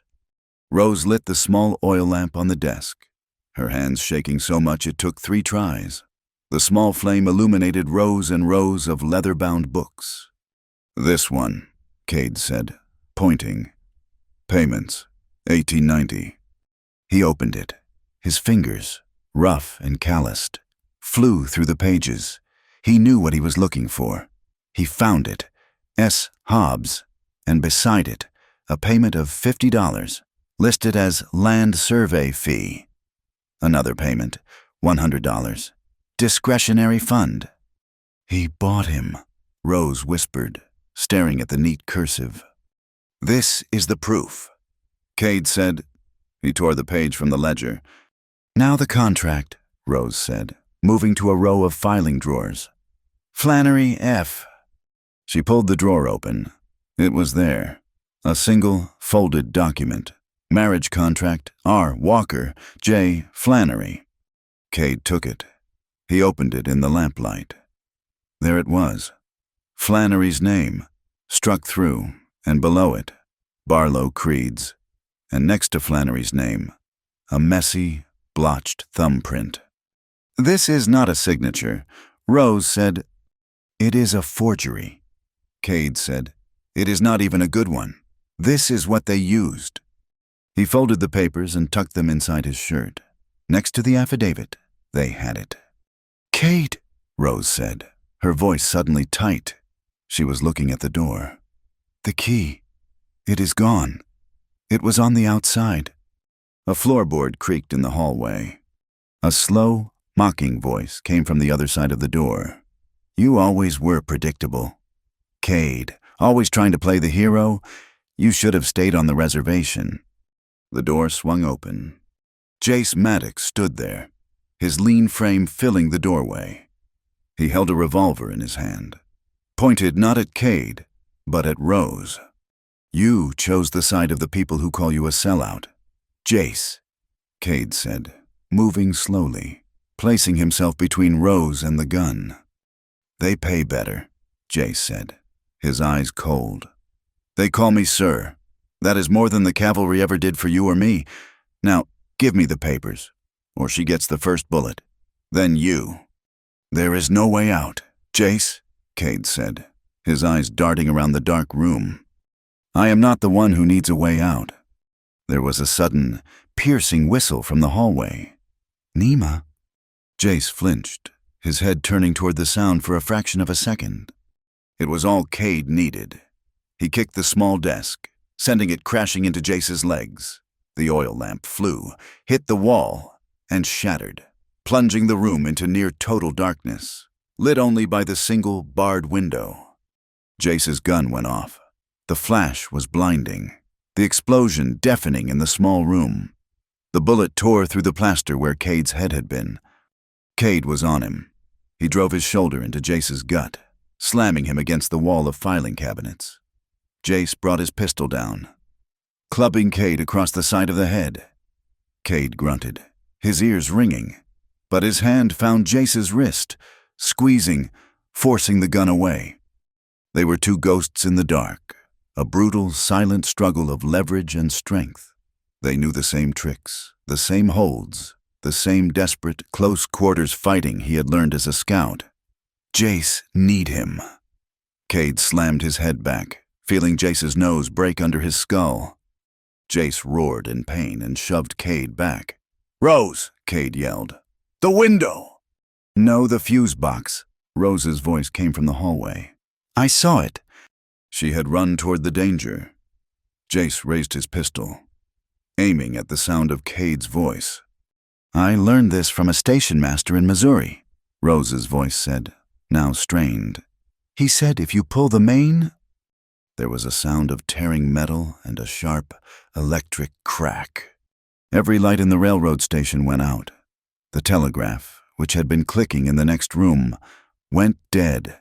The entire building was plunged into absolute, impenetrable blackness. "Now, Cade!" Nima screamed from the alley. Cade shoved Jace, who was disoriented by the sudden, total darkness. Cade grabbed Rose's arm as she stumbled back into the room. "The way I came in, the roof!" He shoved her toward the filing cabinet. "Climb!" She scrambled up. Cade put his hands on her waist and threw her bodily toward the opening in the ceiling. She grabbed the edge. Jace fired again. A wild shot. The flash illuminating his own rage-contorted face. He lunged for Cade. Cade did not fight him. He turned and vaulted onto the cabinet, pushing Rose through the hole. He followed, pulling himself up just as Jace's fingers grabbed at his boot, tearing the heel. They were on the roof. Nima was below, in the alley, with the horses. "Go!" Cade yelled, pushing Rose toward the edge. Another shot. Jace was firing from the room below, up through the hole. The bullet whined past Cade's ear. Rose cried out. Cade spun. "Are you hit?" "My arm, it burns," she gasped, clutching her left forearm. He half carried, half threw her off the roof and into Nima's arms. He landed beside them, a cat-like drop. "Ride!" Nima shouted, already on her horse. Cade threw Rose onto the pinto and mounted his own, grabbing the reins. They galloped out of the alley just as Jace Maddox smashed the front window of the office and climbed out, pistol in hand. He knelt, taking careful aim at the fleeing shadows. He fired. Rose felt the bullet pass so close to her head she felt the heat of it. Cade wanted to stop. He wanted to ride back. He wanted to take the rifle from his saddle and end Jace, end the man who had shot her. "Do not!" Nima screamed, guessing his thoughts. "He is one man. The papers are everything. We need the truth. Cade, not another dead body." He hesitated, the rage and the logic warring in him. Nima was right. He turned his horse and followed her into the dark, protective arms of the desert. They did not go to the Hogan. They rode to the Reverend Davies's small, dark church. They woke him up. "They have it," Cade said, his voice raw. He laid the stolen, burnt ledger page and the forged contract on the simple wooden table. "They have the proof." Reverend Davies, his face pale with terror and a strange, steely resolve, looked at the papers. This is a confession, the payment to Hobbs." "We need a hearing," Cade said. "Not in Dusthaven, in Winslow, with the county clerk and a federal judge." "The circuit judge is due in Winslow in 2 days." The minister whispered. "If we can get this to the clerk, if we can get her to Winslow, we can set a territorial hearing. Hobbs will have no power there. They will be watching the roads." Cade said. "Then we must be faster," Nima said. "Set it," Cade said to the minister. "Set the hearing. We will be there. 48 hours. A window in the church shattered. A voice, cold and full of fury, came from the dark. Barlow Creed. He was on horseback, Jace beside him, a dozen men behind him. "You have won the night, Nez," Creed shouted. "You have your stolen papers, but the railroad never sleeps. The sun is rising. Your 4 days are over. She is my property. And you are a thief. You cannot run far enough." They did not stay to hear more. Cade and Nima slipped out the back, pulling Rose with them, and melted back into the night. They rode to a small, hidden cave Cade knew, a place to rest until the moon set. Nima took the horses to water them. Cade and Rose were alone in the dark. "He is right," Rose whispered. She was shaking, the reaction to the fight finally hitting her. "We cannot run." "We are not running," Cade said. "We are preparing. Let me see your arm." He struck a match. In the small, flickering light, he saw the wound. The bullet had torn a shallow gutter across her forearm. It was bleeding, but not badly. What he saw, under the fresh blood, was the other mark, the thin white scar running from her wrist. He lit a small, dry branch. He took his canteen and a clean cloth from his saddlebag. "This will sting," he said. He began to clean the wound. His hands, which had been so steady in the fight, were trembling, a fine, slight tremor. Rose watched his hand shake. She watched his dark, intense face, focused on its task. He was touching her, his grip gentle but firm, and she was not afraid. He finished cleaning the wound. He could see all the marks now, the old, silvery lines on her shoulder, visible where her dress had torn, the white line on her wrist, the fresh, red graze of the bullet. He said nothing. He just looked at them, his face a mask of a quiet, terrible anger. "Do not," Rose whispered, her voice fierce. "Do not pity me." Cade looked up, his black eyes meeting hers in the firelight. The fire in them was not for her. It was for the men who had done this. "No," he said, his voice rough. "Not pity, respect." He held her gaze. He had seen the worst of her, the scars she had hidden her entire life. And he had not flinched. He had not turned away in disgust.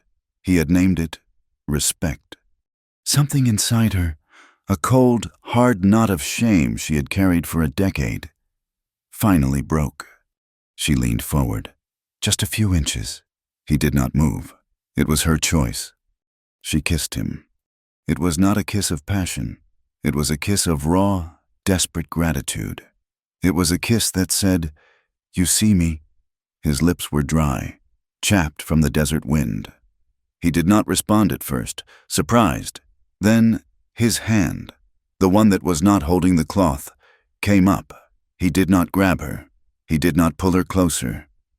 He gently touched her face, his calloused thumb tracing her jawline, just above the faded bruise. He kissed her back. It was short. It was achingly real. It was a promise of a different kind of world.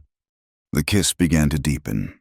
The heat, which had been born of fear and adrenaline, began to change into something else, something slow and powerful. They both stopped. At the same moment, as if by a silent agreement, they pulled back, just enough to breathe. The air between them was thick. He saw her, and she saw him. This was not the time. This was not the place. They were still at war, but the pact was sealed. This was a commitment, made in a dark cave, with the blood still drying on her arm. This was voluntary. This was two survivors agreeing to see the battle through, together. "When this is over," he said. It was not a question. It was a statement. "When this is over," she agreed, her voice shaky, but strong. Nima returned, and the moment was broken. The fire was put out. The long, dangerous ride to Winslow had begun. They rode for 2 days, avoiding the main roads, cutting through high, waterless canyons where the silence was broken only by the cry of a hawk. Cade pushed them hard. The 48 hours until the hearing in Winslow was a burning fuse. Rose, her bandaged arm stiff, rode without complaint. She was no longer the terrified passenger. She was a partner. On the morning of the second day, they were 10 miles south of Dust Haven, preparing for the final, dangerous push to Winslow. Nima had left them in the night, taking a secret Navajo trail, faster and more direct. Her plan was to reach Winslow first, alert the federal marshal, and ensure the hearing was not a trap set by Creed. Cade and Rose waited in a cluster of boulders for the sun to rise high enough to make travel on the open road safer. A lone rider, they knew, could be lost in the desert. 2 riders, in broad daylight, were harder to murder without witnesses. A movement in the rocks below made Cade draw his pistol. It was not Nima. It was a young Navajo boy, no more than 12, from their clan. He was breathless, his pony lathered. "Cade Nez," the boy panted, his eyes wide with fear. "A message. From the man. Maddox. He gave me a silver dollar to find you. He said you would be here." Cade's blood went cold. Jace knew his hiding places. "What message?" Cade said, his voice hard.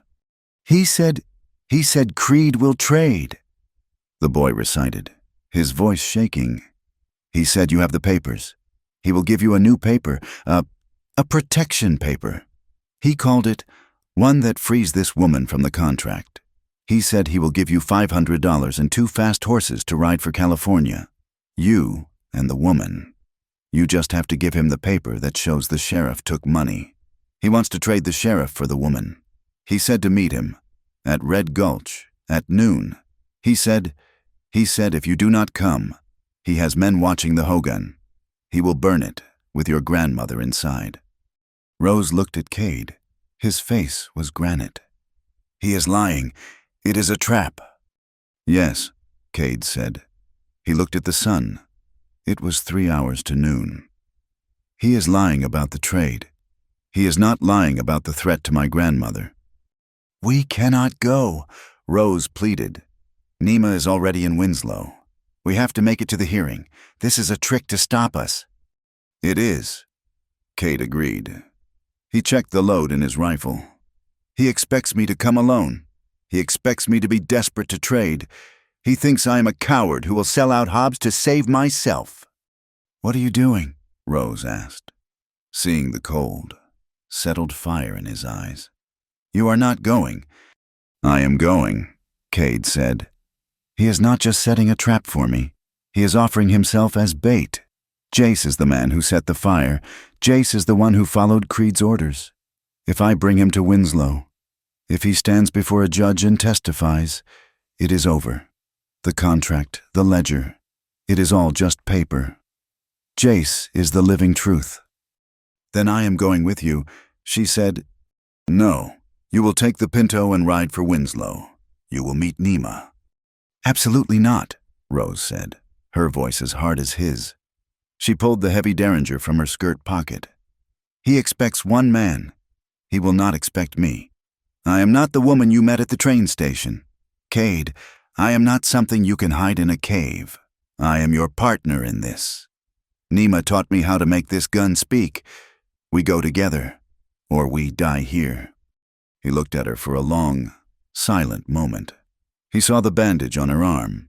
He saw the set of her jaw. He saw the woman who had walked into the railroad office, who had pulled the fuse box, who had faced him with her scars and had not flinched. He gave a single, sharp nod. "Together," he said. Red Gulch was a deep, angry scar in the earth. A narrow canyon with sheer sandstone cliffs rising 300 feet on either side. The wind howled through it, a mournful sound, kicking up small cyclones of red dust. It was a perfect place for an ambush. They rode in slowly, not down the center, but keeping to the west wall, using the deep shadows. Cade's rifle was out, resting across his saddle. Rose rode just behind him, her eyes scanning the opposite rim, her hands sweating on the grip of the derringer. "He is high," Cade said, his voice a low rumble. "He will wait until we are in the open, far from cover. When I move, you dismount. Get the horses behind that fall of rock." He pointed to a jumble of boulders 100 yards ahead. Cade slid from his horse, his movements fluid. He led the mare forward, his eyes never leaving the high east rim. The world exploded. The crack of a high-powered rifle slammed against their ears. Echoing a dozen times down the canyon walls, a puff of red dust exploded from the rock face, 6 inches from Cade's head. He did not dive. He moved, pulling the horses, shoving Rose toward the boulders. "Get down! Stay with the horses!" he yelled. Crack another shot. This one hit the ground where he had been standing, spraying gravel. Cade was safe, tucked into a deep crevice behind the main boulder. He was pinned. "I knew you were too smart to trade. Cade!" Jace's voice echoed from the cliffs, distorted by the wind. "Impossible to place. And too stupid to stay away. I gave you a chance. You damn fool. Now you die, and I will take the woman back to Creed myself. He will be very happy with her." Cade peered around the edge of the rock. Crack! A third bullet hit, sending a chip of sandstone stinging into his cheek. He jerked back. "I cannot see him," Cade hissed. "He has the high ground, and the sun is behind him." The wind gusted, sending a thick sheet of dust swirling through the gulch. It was a momentary curtain, a blinding, choking red fog. "The wind," Rose said, her voice shaking as she held the terrified horses. "It hides you." "It hides him, too." Cade replied. He was trapped. Jace was a patient hunter. He could wait all day, and their time was running out. Rose looked at Cade, trapped behind the rock. She looked at her own hands, clutching the reins. She thought of Nima. "Show your teeth. You are not soft meat." She looked at the horses. She looked at Cade. She made a decision. "Rose, no," Cade shouted, seeing the look in her eyes. She did not listen. She was not a trained fighter. She was a survivor. She knew how to create a distraction. She scrambled away from Cade, keeping low, moving 20 yards to a different, smaller pile of rocks. Then she did the one thing Jace would never expect. She stood up. She stood in the open, a clear target. "Here!" she screamed, her voice thin against the wind. "Over here, you coward!" Jace, high on the rim, heard the shout. He saw the movement. It was the woman. She was trying to run. He cursed. He had been focused on Cade. He shifted his position, leaning out from the small stone nest he had built, to get a clear line of fire on her. Crack! The bullet shrieked past Rose's head. It was so close it clipped a lock of her hair, and she felt the searing heat of its passage graze her ear. She dropped, scrambling back behind the rock, her heart trying to escape her chest. But Cade had seen it. Jace had made his mistake. When he leaned out to shoot at Rose, the sun, for one brief, fatal second, glinted on his rifle's long barrel, a tiny flash of light. Cade was already moving. He rose from his cover, not in panic, but with a cold, lethal grace. He brought his rifle to his shoulder. He did not aim at the flash. He aimed at the man who held it. He breathed out, steady, just as he had taught her. He squeezed the trigger. His shot was a single, flat thump, almost lost in the wind. For a moment, there was silence. Then, a high, thin scream, cut short. A rifle clattered, bouncing down the rock face. Cade reloaded. "Stay here. Do not move." He did not take the easy path. He holstered his rifle and began to climb the cliff face, his hands and feet finding holds in the sheer sandstone, moving with a speed that defied gravity. He was a hunter, on his own land. He reached the rim in 5 minutes. Jace was there. He was not dead.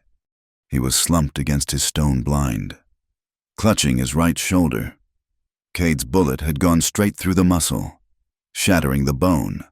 His gun hand was useless. His rifle was gone. Cade walked up to him, his face hard, his shadow falling over the wounded man. Jace looked up, his face pale, slick with the sweat of agony. You should have killed me, Cade!" Jace gasped, his left hand trying to reach for the pistol still holstered at his hip. Cade kicked the pistol away. He drew his long hunting knife. Jace flinched. Cade did not move toward him. He calmly sliced Jace's gun belt and threw it over the cliff. "I am not a killer, Jace," Cade said. Jace laughed, a dry, painful sound. "What, then a hero? You will hand me over to them to Creed. He will kill me, after he kills you." "I am not handing you over to Creed," Cade said. He pulled a coil of rope from his belt. "I am handing you over to the truth." He grabbed Jace's good arm and hauled him to his feet. Jace screamed as his shoulder protested. "You are going to Winslow," Cade said, his voice low and dangerous as he tied Jace's hands. "You are going to stand in front of a federal judge, and you are going to tell him everything. About the forged contract, about the fire you set at my stable, about this ambush. You are going to tell the truth, for the first time in your life." "Go to hell, Nez," Jace spat. "You are already there," Cade said. He tied Jace's wound, pulling the knot brutally tight. "I am just offering you a way to climb out." He dragged the prisoner back down the goat path to the canyon floor. As they emerged from the gulch, a thick column of black smoke was rising from the direction of Dust Haven. Cade's heart stopped. "Nima, Ashki!" He threw Jace onto his own horse, tied his feet under the animal's belly, and mounted. "Ride!" They galloped hard, the prisoner swaying, Rose close behind him. But the fire was not at the Hogan. It was in town. It was the railroad water depot. As they rode in, they saw a scene of chaos. The depot was smoldering, the fire mostly out, and the townspeople were standing in the street, covered in soot, holding buckets. Nima was there. She was leaning against the town well, her arms and face black with smoke, her chest heaving with exhaustion. Reverend Davies was beside her. "What happened?" Cade demanded, sliding from his horse. "We happened." Pike, the sour station agent, said he was soaking wet. "Creed's men, they set the depot on fire, tried to blame it on the Navajo, tried to say it was your doing, Nez." "Nima rode in," the Reverend said, his voice shaking with a new kind of power. "She saw the smoke. She did not run. She rode right to this well and started pumping. She shamed us all. She saved this town." Nima looked at Cade. "Creed's men tried to stop us. They said to let it burn. But we did not," Pike said, and he spat, not with tobacco, but with contempt. "We saw the truth.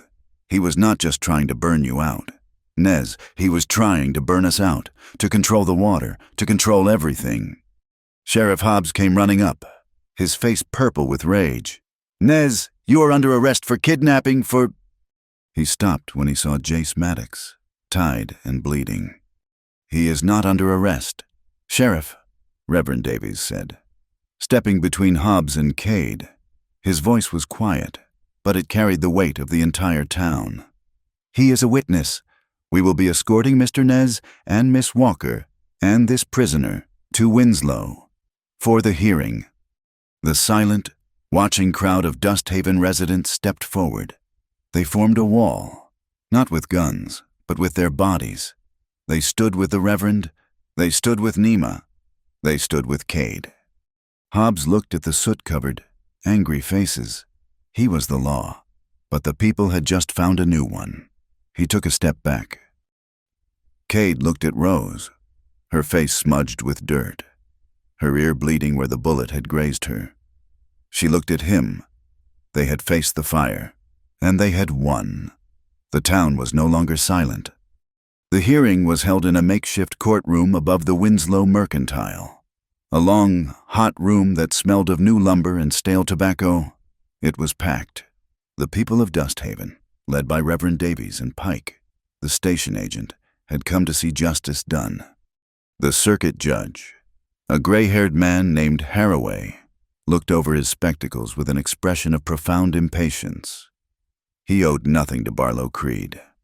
Cade, Rose, Nima, and Sani Yazzie sat on a hard bench on one side. Across the narrow aisle sat Creed, his expensive Eastern lawyer, Mr. Sloan, and a visibly sweating Sheriff Hobbs. "I have read the affidavits," Judge Haraway announced, his voice cutting through the murmuring. "Mr. Nez's regarding the community spring, and Miss Walker's regarding her contract. These are serious accusations. Mr. Sloan, your client stands accused of conspiracy, fraud, and coercion." Sloan stood, his suit immaculate. "Your Honor, my client is the victim here. These are baseless allegations, brought by a known agitator." He nodded at Cade. "And a complicated woman, Mr. Creed, a pillar of this community, was merely offering protection." "Protection," Rose said, her voice quiet, but it carried in the silent room.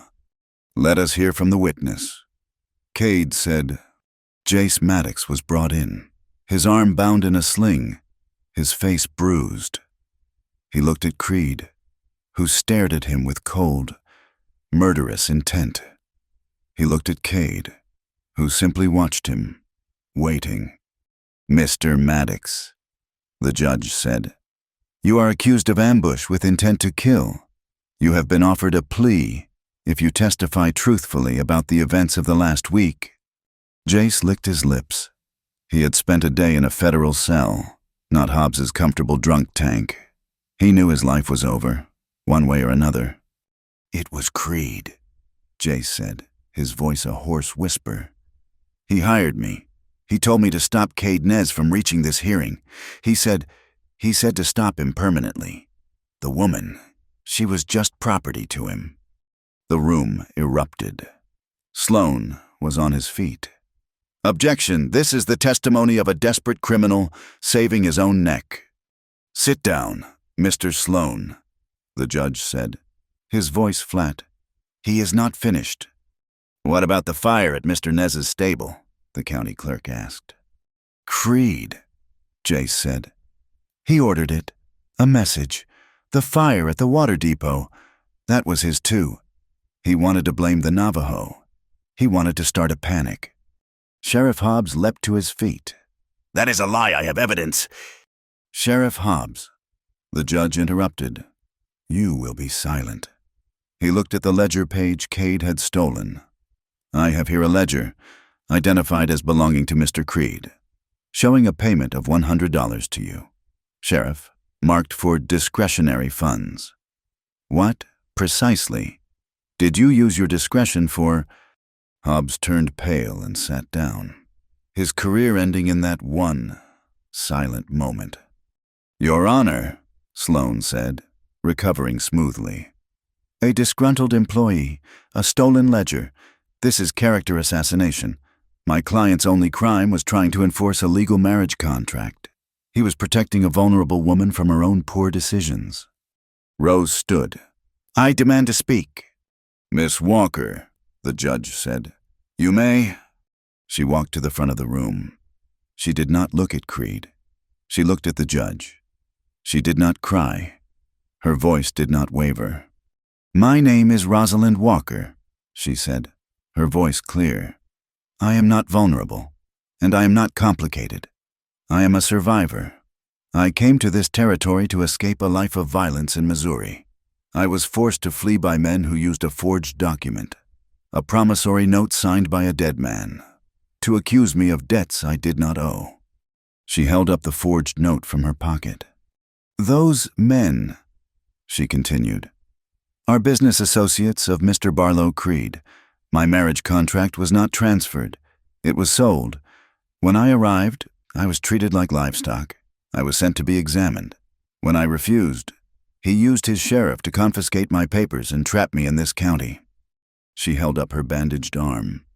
"I received this wound when I and Cade Nez and his sister Nima retrieved the evidence Mr. Creed is trying to deny. He did not offer me protection. He offered me a new cage. I am not hysterical. I am simply telling the truth, and I am asking this court, for the first time in my life, to believe me.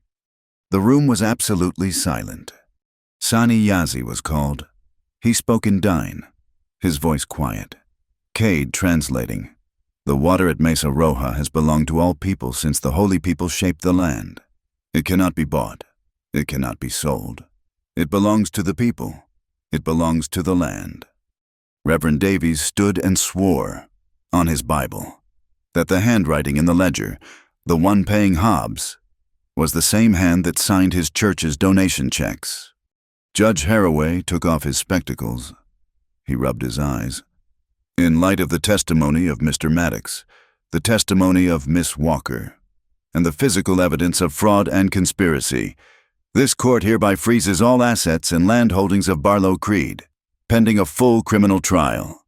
Sheriff Hobbs, you are stripped of your badge and weapon and taken into federal custody. Creed's face was a mask of pure, white-hot rage. He did not look at the judge. He looked at Cade. He did not speak, but his eyes made a promise of a war that was not over. He had lost the battle, but he had not been defeated. They rode back to the Hogan as the sun set.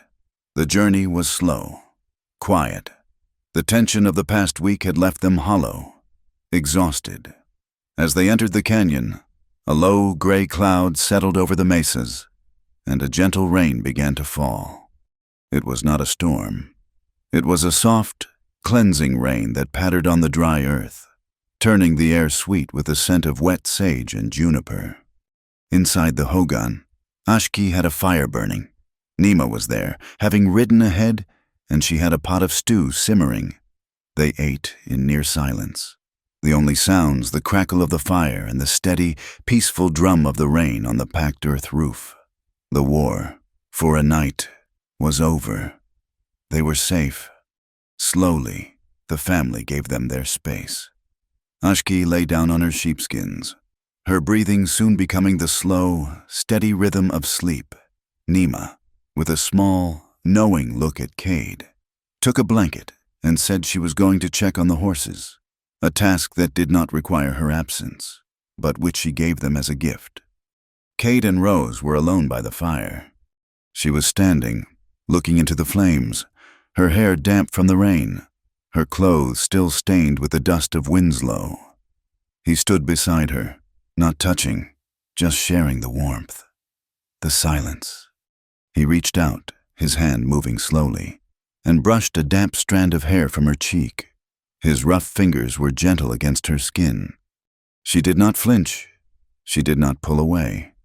She leaned into the touch, her eyes closing for a moment, a long, weary sigh escaping her. "It is over," she whispered.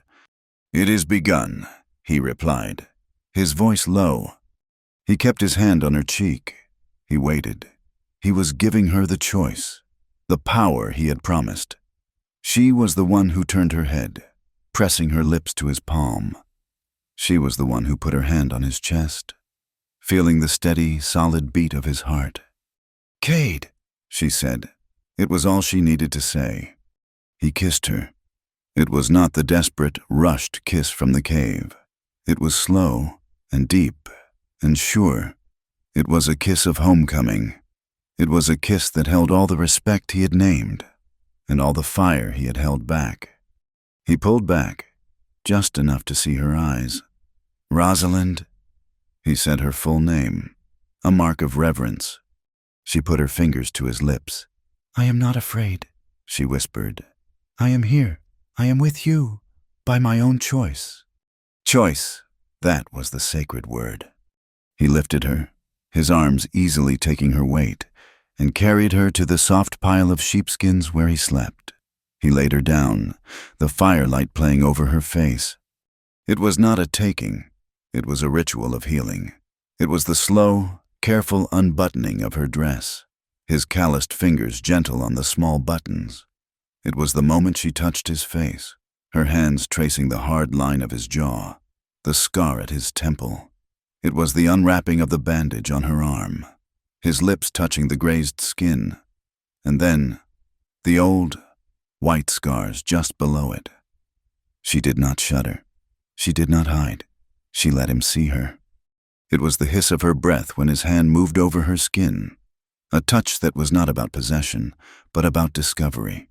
It was the low groan in his chest when her hands explored him, learning the strength in his shoulders, the history of his own scars.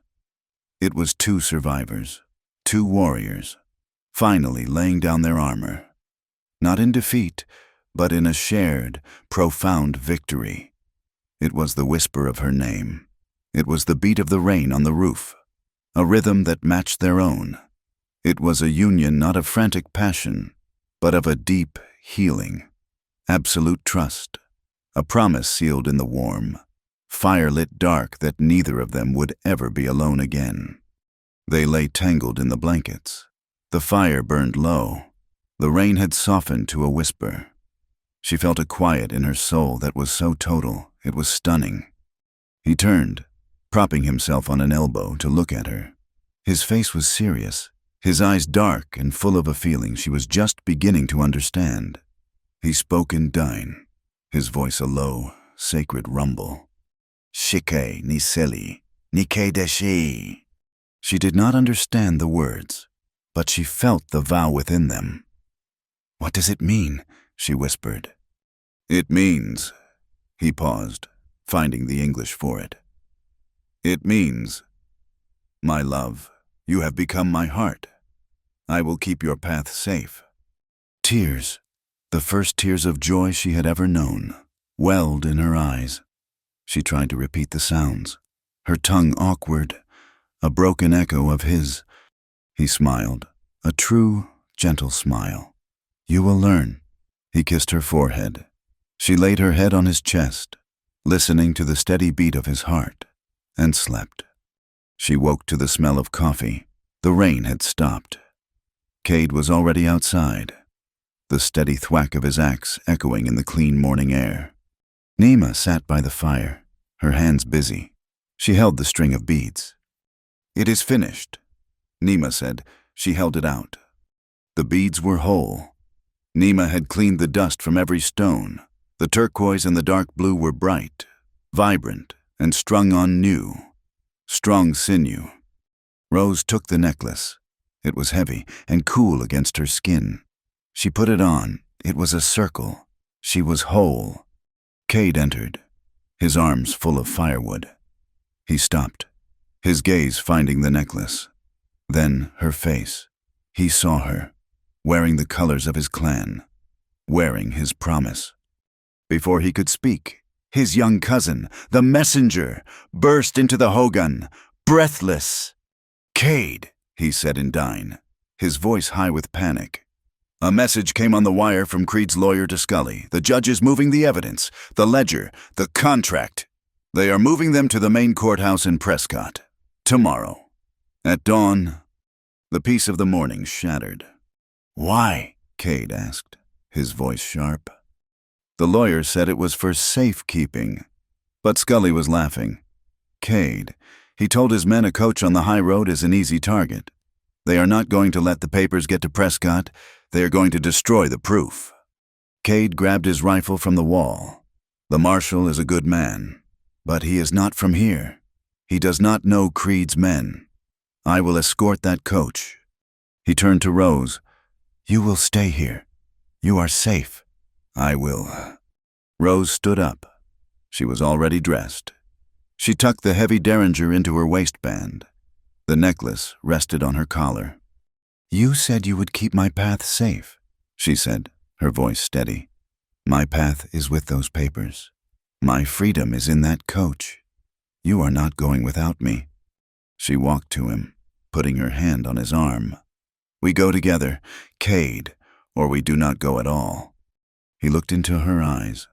He saw the woman he had met at the train, the woman who had faced Jace, the woman who had stood up in court, the woman who had met him in the night. He saw his partner. He nodded, his hand covering hers. Together. The convoy left Dust Haven at twilight. It was not an official military transport, but a small, desperate procession. A single, battered stagecoach carried the locked iron box of evidence, the ledger page, the forged contract, the affidavit for the spring. Beside the box sat a federal marshal, a stoic man named Elias Thorne. His shotgun resting across his knees.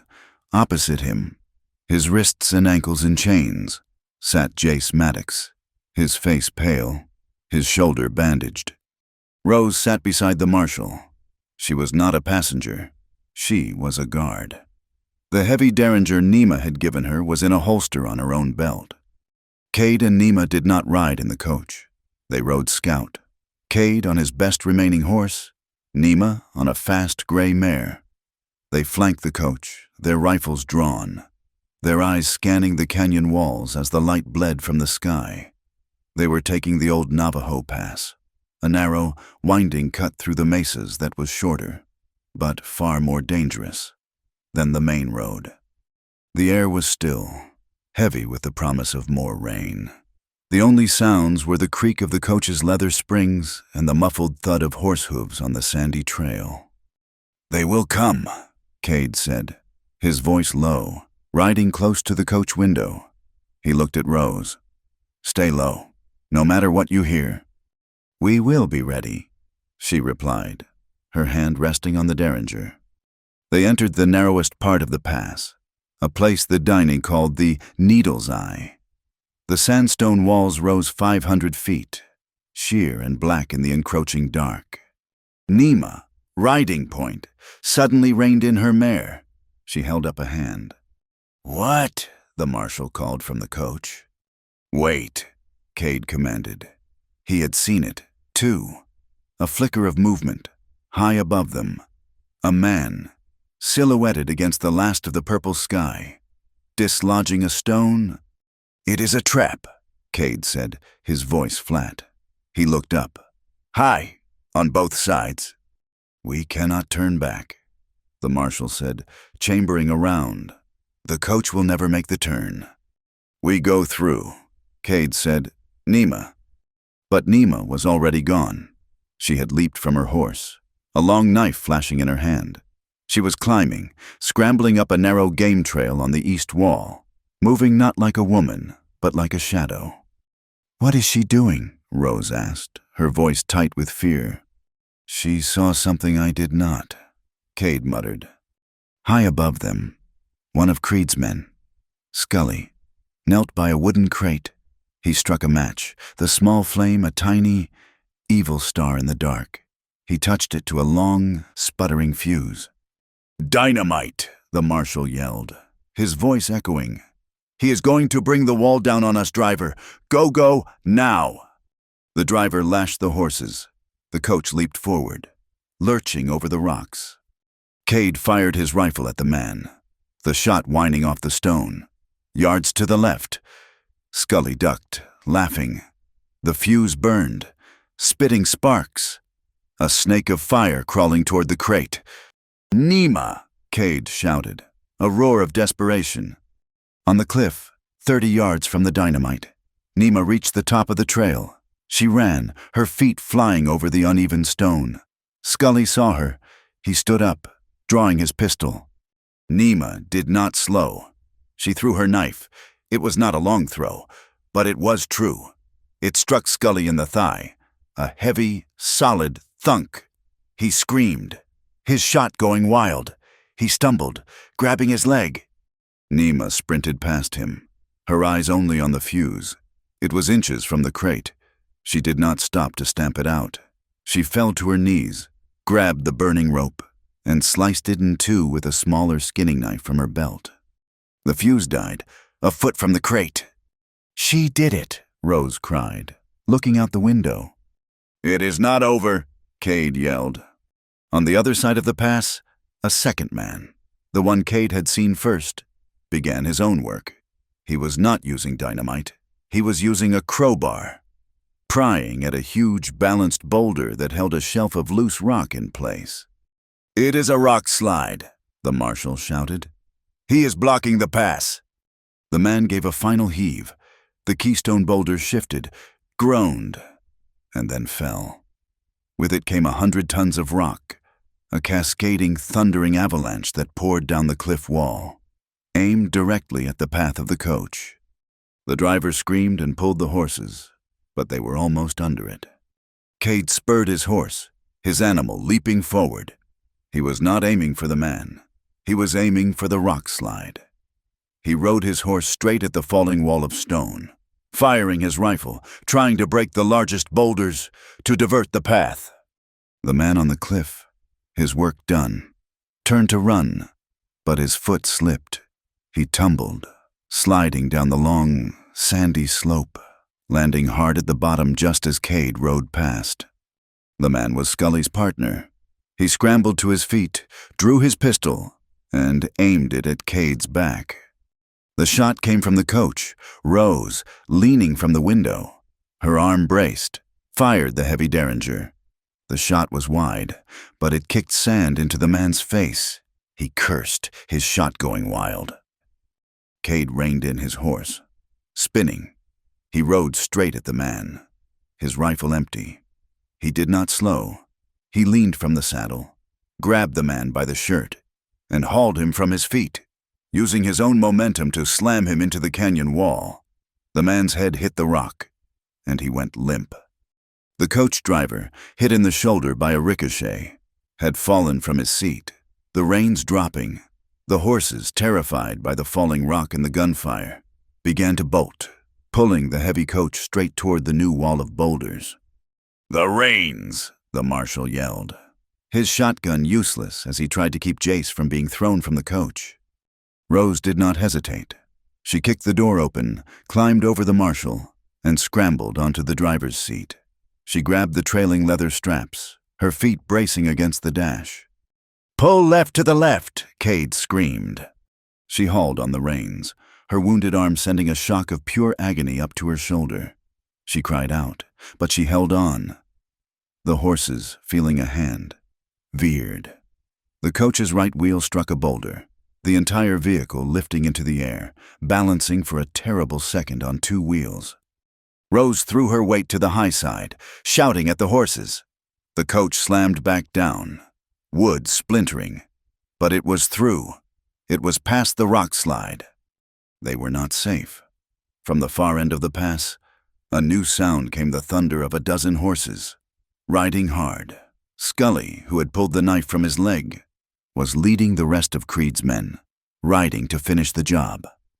"They have cut us off," the marshal said, reloading his shotgun. "This is it. We make a stand here." "No," Cade said, riding up, his horse breathing hard. He looked at the blockade of riders. "Look again." Rose, her hands shaking so hard she could barely hold the reins, looked closer. The men at the end of the pass were not Creed's men.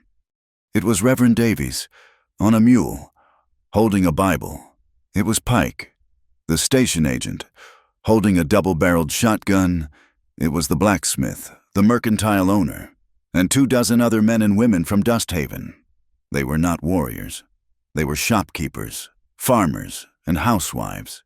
They stood in the mouth of the canyon, a silent, stubborn, unmovable wall of ordinary people. Scully and his riders thundered around the bend. They saw the coach, but then they saw the blockade.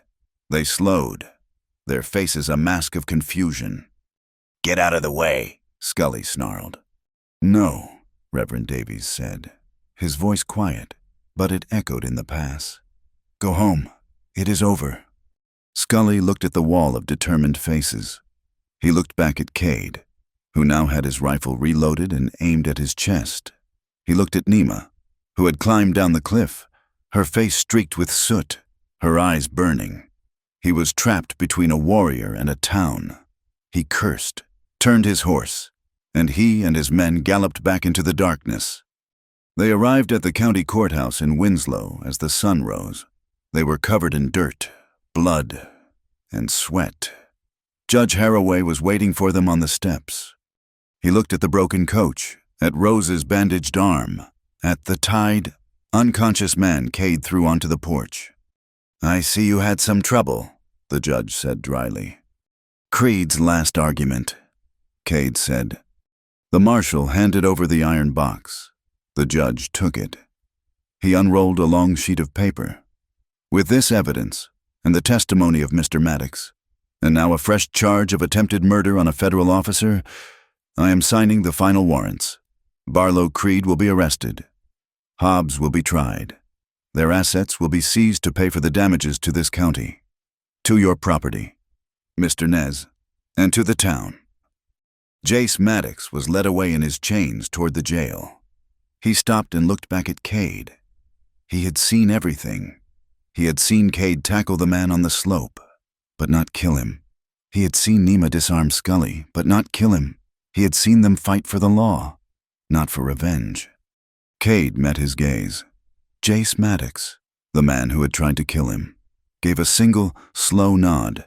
It was a promise. He would testify. He would tell the truth, all of it. Rose stood on the courthouse porch, the new morning sun warming her face. The wind was picking up, blowing the clouds of the night away. She reached into her pocket and took out the paper that had started it all. The forged marriage contract. The one that had been transferred to Creed. She looked at it. It was just a piece of paper, stained and crumpled. It had held the power of her life and death. It had been her prison. She did not rip it. She did not crumple it. She held it out on her open palm, and she simply let it go. The wind took it, lifting it, sending it tumbling end over end, higher and higher, until it was just a white speck against the blue desert sky, flying free. The ride back to Dust Haven was quiet. The timely, healing rain had returned. A soft, steady shower that washed the dust from the air and the blood from the rocks. The land felt new. As they neared the turnoff to the Hogan, they passed the Mesa Rojas Spring. A group of people was there. They were settlers from Dust Haven, working alongside Cade's cousins. They were digging a new, wider channel for the water. They were using stones to reinforce the well. They were building a small, shared storehouse for grain. They were laughing. Pike waved. Sani Yazzie sat under a juniper, watching, a small smile on his face.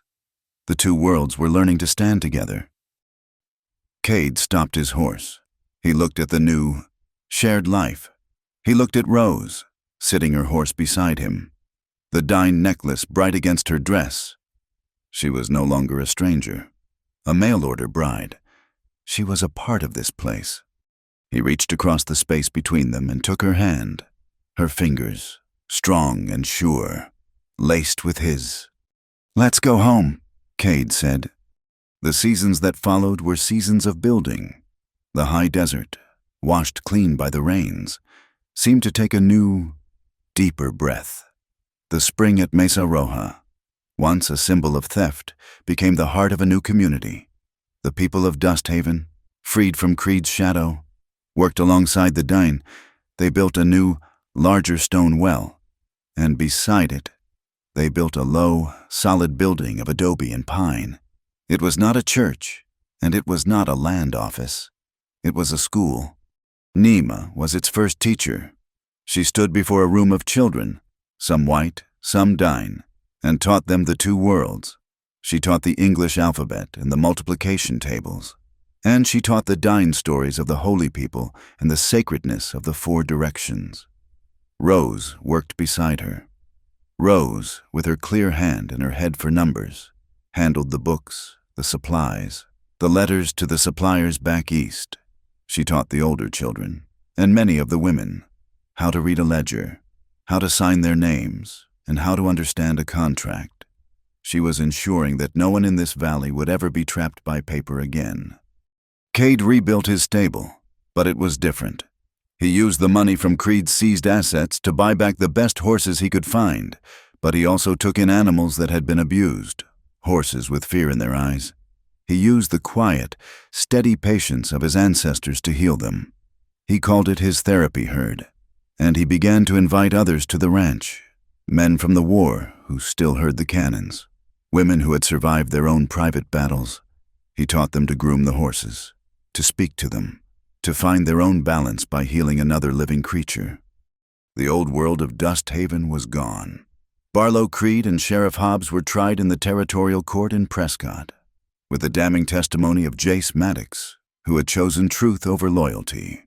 and the unified voice of the entire town of Dust Haven. The verdict was swift.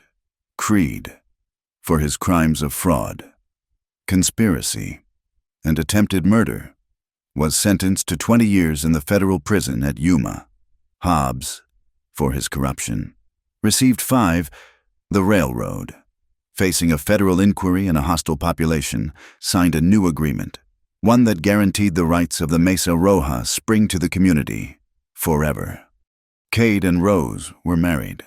They honored both of their worlds. On a clear, windy morning, they stood before Sani Yazi in the high canyon, and he blessed them with corn pollen, binding them in the Dine Way, a union with the land. A week later, they rode to Winslow and stood before Judge Haraway, who read the simple, legal words that bound them in the eyes of the government. One ceremony was for the earth, the other was for the law. Both were needed to make them whole. They did not build a new house. They added to the hogan, building a square, wooden room onto the round. Traditional structure, it was a house of 2 shapes, joined and strong, on the frame of the main door, where the light touched it every morning. Rose hung the mended necklace Nima had given her.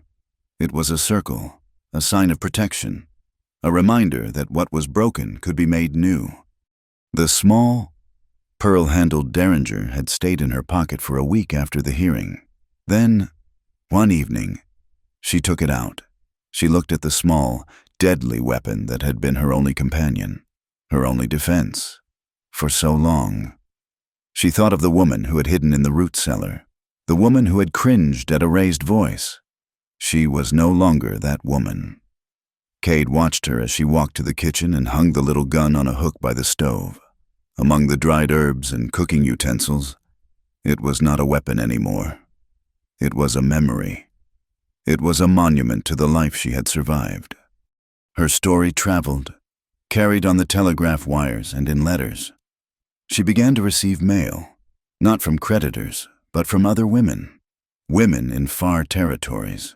Women who had been mail-order brides. Women trapped in silent, respectable homes.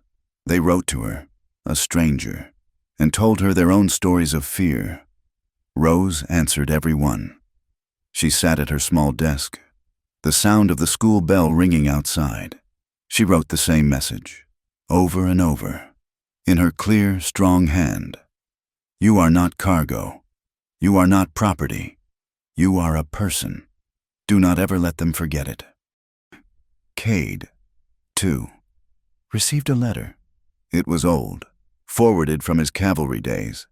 It was from a scout he had known, a white man who had been there the day Cade had been disciplined for defending a DNA family.